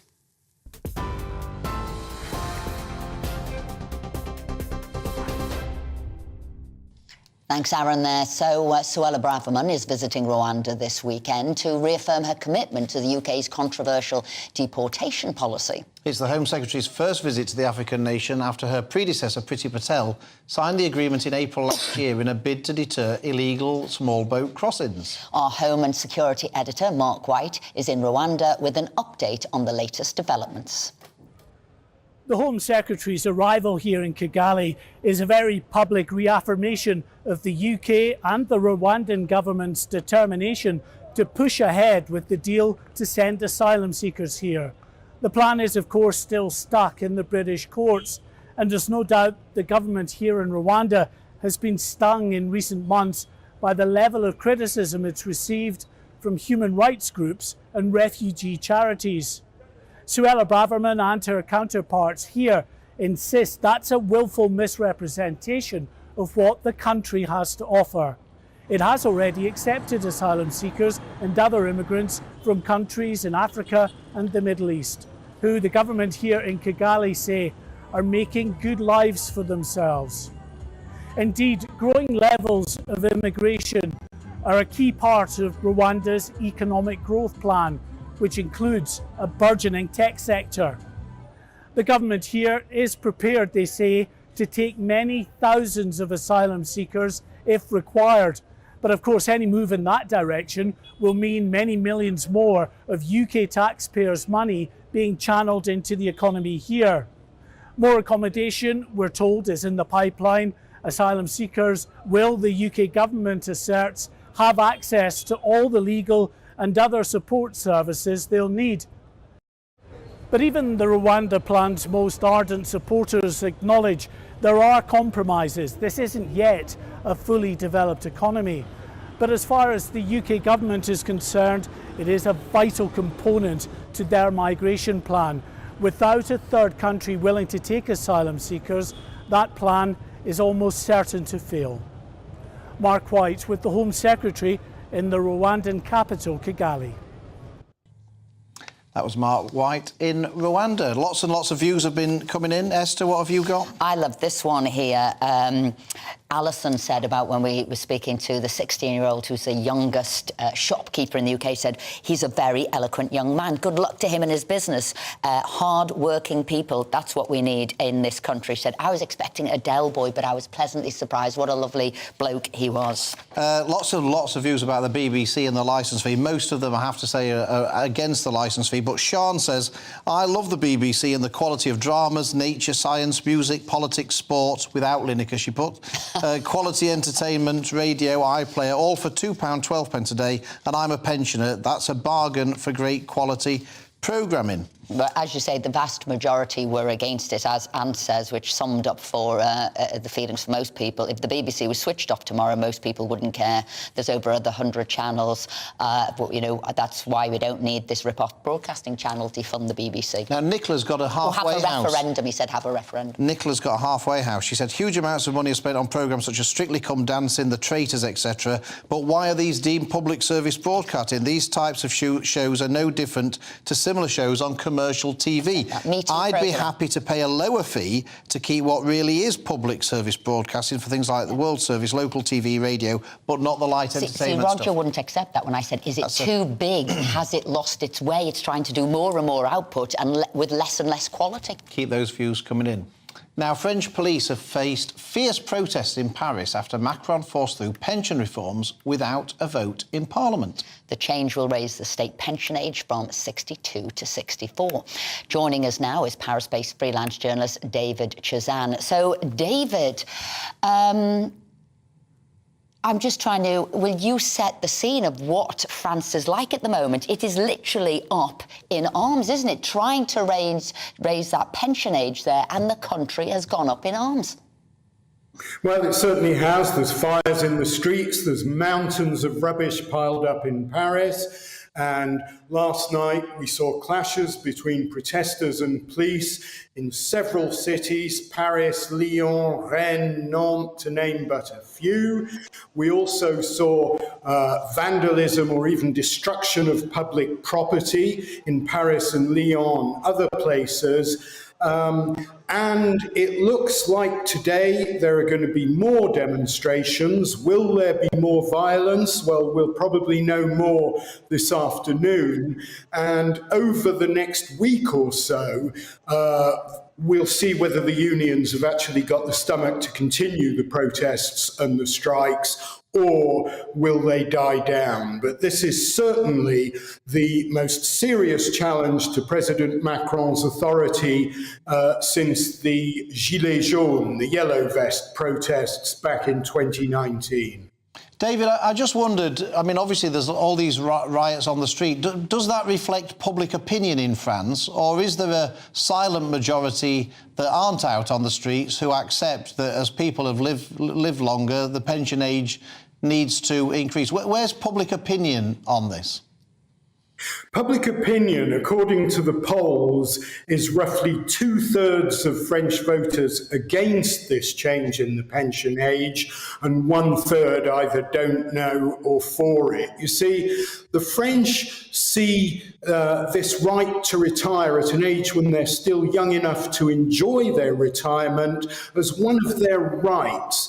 And when you put the case to them, which is the case that the government's been trying to make, that people are living longer, you've got fewer younger people in work, so where's the money going to come from to pay all these pensions? And at the same time, France is a country whose accumulated debt is well over 100% of GDP. So it's got to think about the reaction of the international markets and its creditors to whatever the government does and indeed what happens on the streets. But many people in France are impervious to that, and they say, well, look, why doesn't the government raise the money by increasing taxes on the rich and companies? David, well, can we just ask, is this going to be possibly the start of the downfall of Macron? Is this going to be the start of the end of his government? Well, it could conceivably be the end of his government. There's going to be at least 2 votes of no confidence in his government in Parliament, which may happen either this weekend or early next week. Now, that could bring his government down, but it wouldn't bring him down. He would still be president. And even if the government were to lose those votes of no confidence, it could just end up in him reshuffling his cabinet, although he may decide to call new parliamentary elections. But to be honest with you, the government looks likely to survive those votes of no confidence because of divisions in the opposition. The various opposition factions on the right and on the left are unlikely to work together on that. David Shazan, thank you very much indeed. I mean, he was only elected, wasn't he, last April, and there it is now that he's having to push things through Parliament without a vote. Interesting how they see that as a right in France, isn't it? Interesting their perspective on that, whereas we always want to work for as long as possible. I think we're more pragmatic, though, aren't we? They're not sort of looking at the cost and what's going on. It's what they want to do now. I think we're a very different nation. But coming up, we'll be speaking to one of the stars of The Real Housewives of Cheshire, Tanya Bardsley, about her ADHD diagnosis. We'll see you after this short break.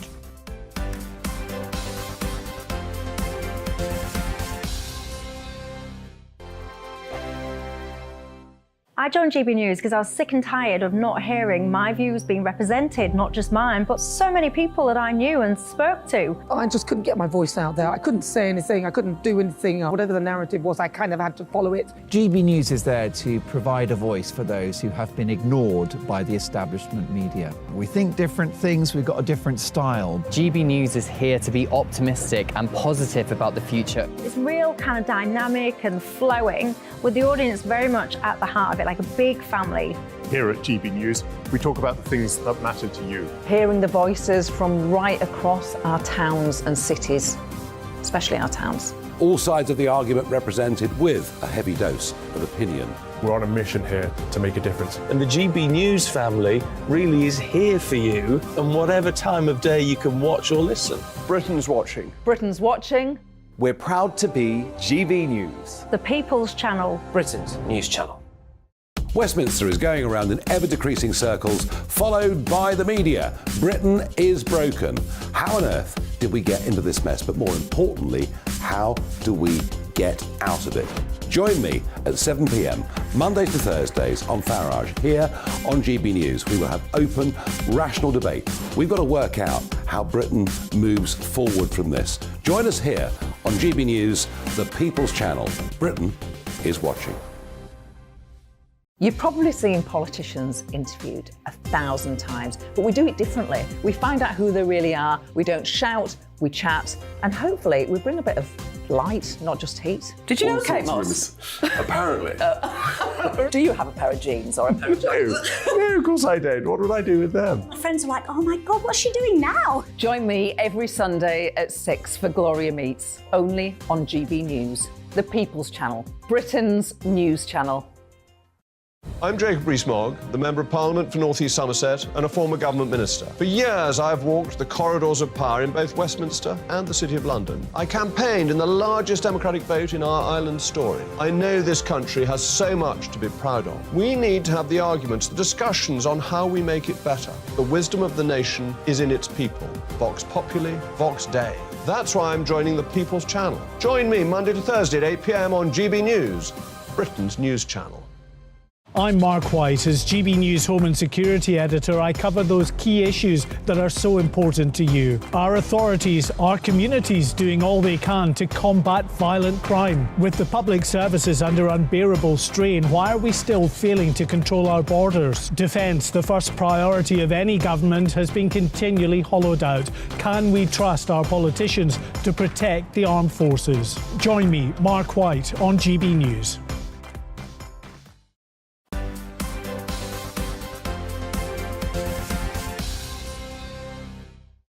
Welcome back. It's almost 11:45. We're now going to look at the biggest stories from the world of sport and showbiz with the wonderful Hayley Palmer and the not-so-wonderful Aidan McGee. Oh, get that every week. He laughs every week. I go every week. He knows it's coming. So accurate. No. Hayley, what have you got for us? Well, first of all, I just want to say a big shout-out to Martin and the Black Cabbies in London, because we were listening to you on the way here and they all tune in. Terrific. So I know they're listening right now and doing an amazing job. But I want to talk about the interview last week at the Oscars between Ashley Graham and Hugh Grant. I'm sure you have seen this, where he was very Hugh Grant, really, and she was a little bit fake, can I say that word? And over the top, I think. So the personalities just didn't work together. He was accused of being misogynistic. Well, I think it's his way, isn't it? I thought he was a little bit rude, personally, and I've interviewed so many people where you feel their energy, and he was a little bit like... There were some daft questions, though, weren't there? But, yeah, saying that, I think she could have done better, but then is that her way? Well, I remember interviewing him a long time ago. Wow. I thought of broken a memory there. And as I was speaking to him, he then decided to do the Scouser thing with the bad Scouse accent. And I said, you know what? At least make it decent, Scouse accent. I thought as an actor you would have been able to have done it. That's what I said. I thought you were a better actor than that, Hugh. So I think you're hitting on something there. Maybe there might be a bit of misogyny there. Yeah, I've actually seen him have road rage on the Fulham Road as well. I saw him like shouting to someone on a bike. In the dirt. He waved to me once when he was really fun. But I got blanked by Was it him. wave, or did you see it as a wave? Maybe it wasn't wave. No, It might have been some other gesture. He saw me. I had the roof down the car. So, oh, here we go. No, he was... I think it was the Berlin 2020, the Laureus Sports Awards. He was brought in as a last-minute replacement for somebody who's hosting it. And, yeah, there's a brilliant picture that my cameraman took of me being blanked by Hugh Grant. And I've never really forgiven him since, really. That was 3 years ago. But you can see he's smiling at me. He's being nice. He's just ignoring me completely. You get that quite a lot, don't you? But there's something there, isn't there? It wasn't a one-off, is what we're saying. It's funny how we've all got little stories I mean, maybe he had done so many interviews, you know, when you're on the red carpet. Maybe that was his, like, don't make 10th. excuses for him. No, I agree. I think it's bad manners, and I felt like it was absolute car crash. I'm going to blame him. Well, he's not here to defend himself. He's getting an absolute slate in here, isn't he? I saw him doing road rage on the follow. He blanked me here. I'm going to show getting an absolute paste in here. He's got the picture. He's got the evidence. Yeah. Oh, man. What else have you got for a second? Anyway, I want to talk about the Presley family feud. It's all in the papers today. So what has happened is full custody has been given to Michael, the ex-husband. So the daughter, called Riley, she's 33 years old. She is not happy about this because she did not want the twins to go to him. So it's all been going through the court case this week. She wasn't even happy that he turned up at the funeral. So it's all going on. And also... Lisa Marie's marriage actually ended when she found disturbing photos and videos on his computer, but he completely denied that. So, Family feuds, it's always the way. Somebody passes away, sort of great upset there, but then the feud sort of can't begins. leave children in your will, though, can you? Well, it's a strange one. I made my will last week. Made my will last week. Oh, yeah, Aidan says he's given me £10,000. No, I didn't say that. Was a joke. No, I did make a will. I'm knocking on a bit, so I thought I'd make a will. £160. There's no joke. It's just that's how much it costs to make a will. Yeah. At the moment, there's no joke. Okay. Is it going anywhere? No, it's not. I'm sure we'll be able to sleep easily now tonight, knowing that you've made a will. Give us some sport. Tell us what. Six Nations. Yes. Huge today. Huge. Ireland could win the Grand Slam today. They could complete a clean sweep, beating everybody. England were humiliated last week, lost 53-10 at home to France. Yeah. That was the biggest rugby test match defeat at home for England in 113 years. So if the new coach is not learning something about the team after 4 matches, then I'm not sure he's going to learn much today, because I think that Ireland winning today, number 1 in the world, they could potentially go on to win the World Cup later this year. However, there is a possibility that France could win today if they beat Wales and Ireland slip up. I think England hopefully will just dig out a bit of pride for that in that match, but I think Ireland are looking fantastic at the moment. I think, yes, OK. Nobody spoke to me. I think they spoke to you first. Yeah, they did. Yeah. But anyway, a different story, because we've now got Signal and we can go there. After years of battling anxiety and misdiagnosis, the real housewife of Cheshire, Tanya Bardsley, was diagnosed 6 weeks before her 40th birthday with ADHD. Well, we're delighted to be joined by Tanya this morning to share more of a story. Delighted we've got you. We tried to get you a little bit earlier. I know Signal ain't great in Cheshire, but you're great and you're with us. So do you want to tell us a little bit about your story and your journey to being diagnosed with ADHD and what you've gone through? Yeah, so hi guys, hi Esther. So all my life I just knew there was something different about me. I just couldn't mix in, and I always wondered why everyone else just found living life so easy and I found everything so hard, just the simplest of tasks. And it wasn't until my 40th birthday that I got diagnosed with ADHD, and everything sort of made sense. But leading up to that, I'd been to doctors for the past 20 years about my crippling anxiety and inner restlessness. And all the doctors and GPs just threw me antidepressants, which of course is like giving flu tablets to someone who's got a broken leg. So that upset the chemicals in my brain as well as the ADHD, which led to me having a breakdown. And Tanya, when you talk about an inner restlessness, people might say, oh, that's, well, I'm sure you can cope with that. But when it's every moment of every day, so noises sound loud, you're not being able to sort of control your emotions. And you did actually try to commit suicide, didn't you? It was that bad. Yeah, so it's like living with 17 TVs on in my head. And I tried to complete suicide 3 times. Luckily, I'm very, very bad at trying to take my own life, thank God. I'm laughing about it now, but it's not a laughing matter. I just try and see the funny side. It's not a matter. So I'm really, really, really passionate about trying to raise awareness and just trying to get the word out there and to help other people. And the waiting lists are so long for people to get diagnosed. I think that 2 to 7 years. 7 years is just so long. And I will say you are a woman on a mission to do this. You want to make sure that people get the diagnosis. And actually, it's more difficult to be diagnosed if you're a girl than a boy. People understand, if boys are sort of misbehaving. Do you want to explain a little bit about that, the difference between being diagnosed if you're a girl or a boy? So, like, boys are normally picked up because they're more disruptive. So, like, when I think of ADHD, I always just thought of a little boy running around with a bin on his head, but girls are more internal, so like the inner restlessness, the noise in the head, and we're better at masking it, and we're not as disruptive. So teachers and everything, we're not a problem to anyone, and we're not good at speaking about it and telling people what's wrong with us. So we sort of go under the radar. Yeah, so you might say maybe you're a dilly daydream. A girl, you might think, oh, she's just daydreaming, or she's thinking about other things, makeup and going out tonight rather than focusing on her work, where a boy will be disruptive. Yeah. Many people watching will say, but Tanya, you've done so well in your life. There you are, a Cheshire housewife, you've married well, and looking at you, you're stunning. But it still impacted you, but you want to help other people. Yeah, so I learned how to, I did a lot of studying of the mind. So I get hyper-focus. So I used to hyper-focus on bad thoughts, which used to take me to, like, trying to complete suicide. So now I try and steer it away and focus on the positive. And when I'm in hyper-focus, I can get a lot done. But then I'll just lie in bed for a couple of days, just completely burnt out.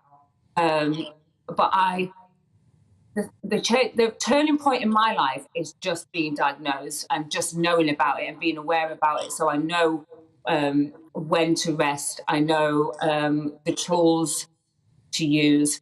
So I just think it's really, really important to get the message out there Some people might not be depressed, they might not be anxious, it might just be undiagnosed ADHD, and it's really important to... Now, Tanya, I've got a huge fan of yours in the studio with us, and that's Hayley here. She's a huge fan of yours. So we've brought you on it, obviously, for you to raise the issue of ADHD and getting it diagnosed. But Hayley, I know you're a huge fan. I know you're a huge fan of Cheshire Housewives as well. Hey! Oh, it's such a pleasure to have you here on the show. Yeah, big fan.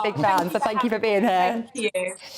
So thank you. We'll raise that subject. You're going to raise it. You've done a documentary on it, and you're going to do a second part of a documentary on it. And just thank you for joining Esther, us. thank you for all the help that you've been giving me as well. I can't thank you enough. Yeah, but you're the person. You're the person doing it. Thank you for joining us today.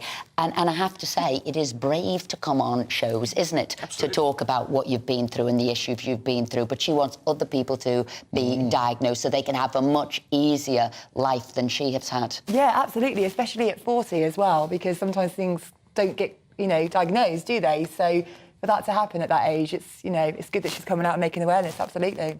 Now, in other stories, we can combine a sporting story and a showbiz story. Woo! Cheltenham. Oh, yes, Carol Vorderman. Did you see the pictures of her this week? So she was there on the balcony with Matt Hancock, even though she's kind of slated him before. So everyone on Twitter was absolutely kicking off, saying, like, hang on a minute, because they looked like they were having a really good laugh. She came on Twitter and did a video. I think it actually had about 4 parts to it. I did try and watch it. And she was like, no, that is not what it seems, but...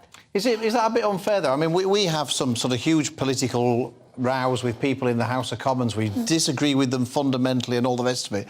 But then afterwards, we'll go and have a drink with them in the bar and have a... You don't have to fall out with somebody because... It was more spiteful, though, wasn't it? I don't know, was it? I don't know. Because she said it in a newspaper article, I think. And she used language that wouldn't be considered parliamentary language, put it that way. But do you have to fall out with somebody just because you disagree with them? I think you can be less vitriolic in the public. You're not... If you have a row across 2 sides of the House, you're not But anyway, it made a great photo. Aidan, thank you very much. Hayley, thank you very much. It's got everybody talking. That's it for us this week. But look, if you are affected by any of the issues that were raised by Tanya's interview there, you can call the Samaritans on 116123. She was on air trying to raise the issue of ADHD. Really important. Up next is Alistair Stewart and friends, and we'll be back, you guessed it, next week. See you then.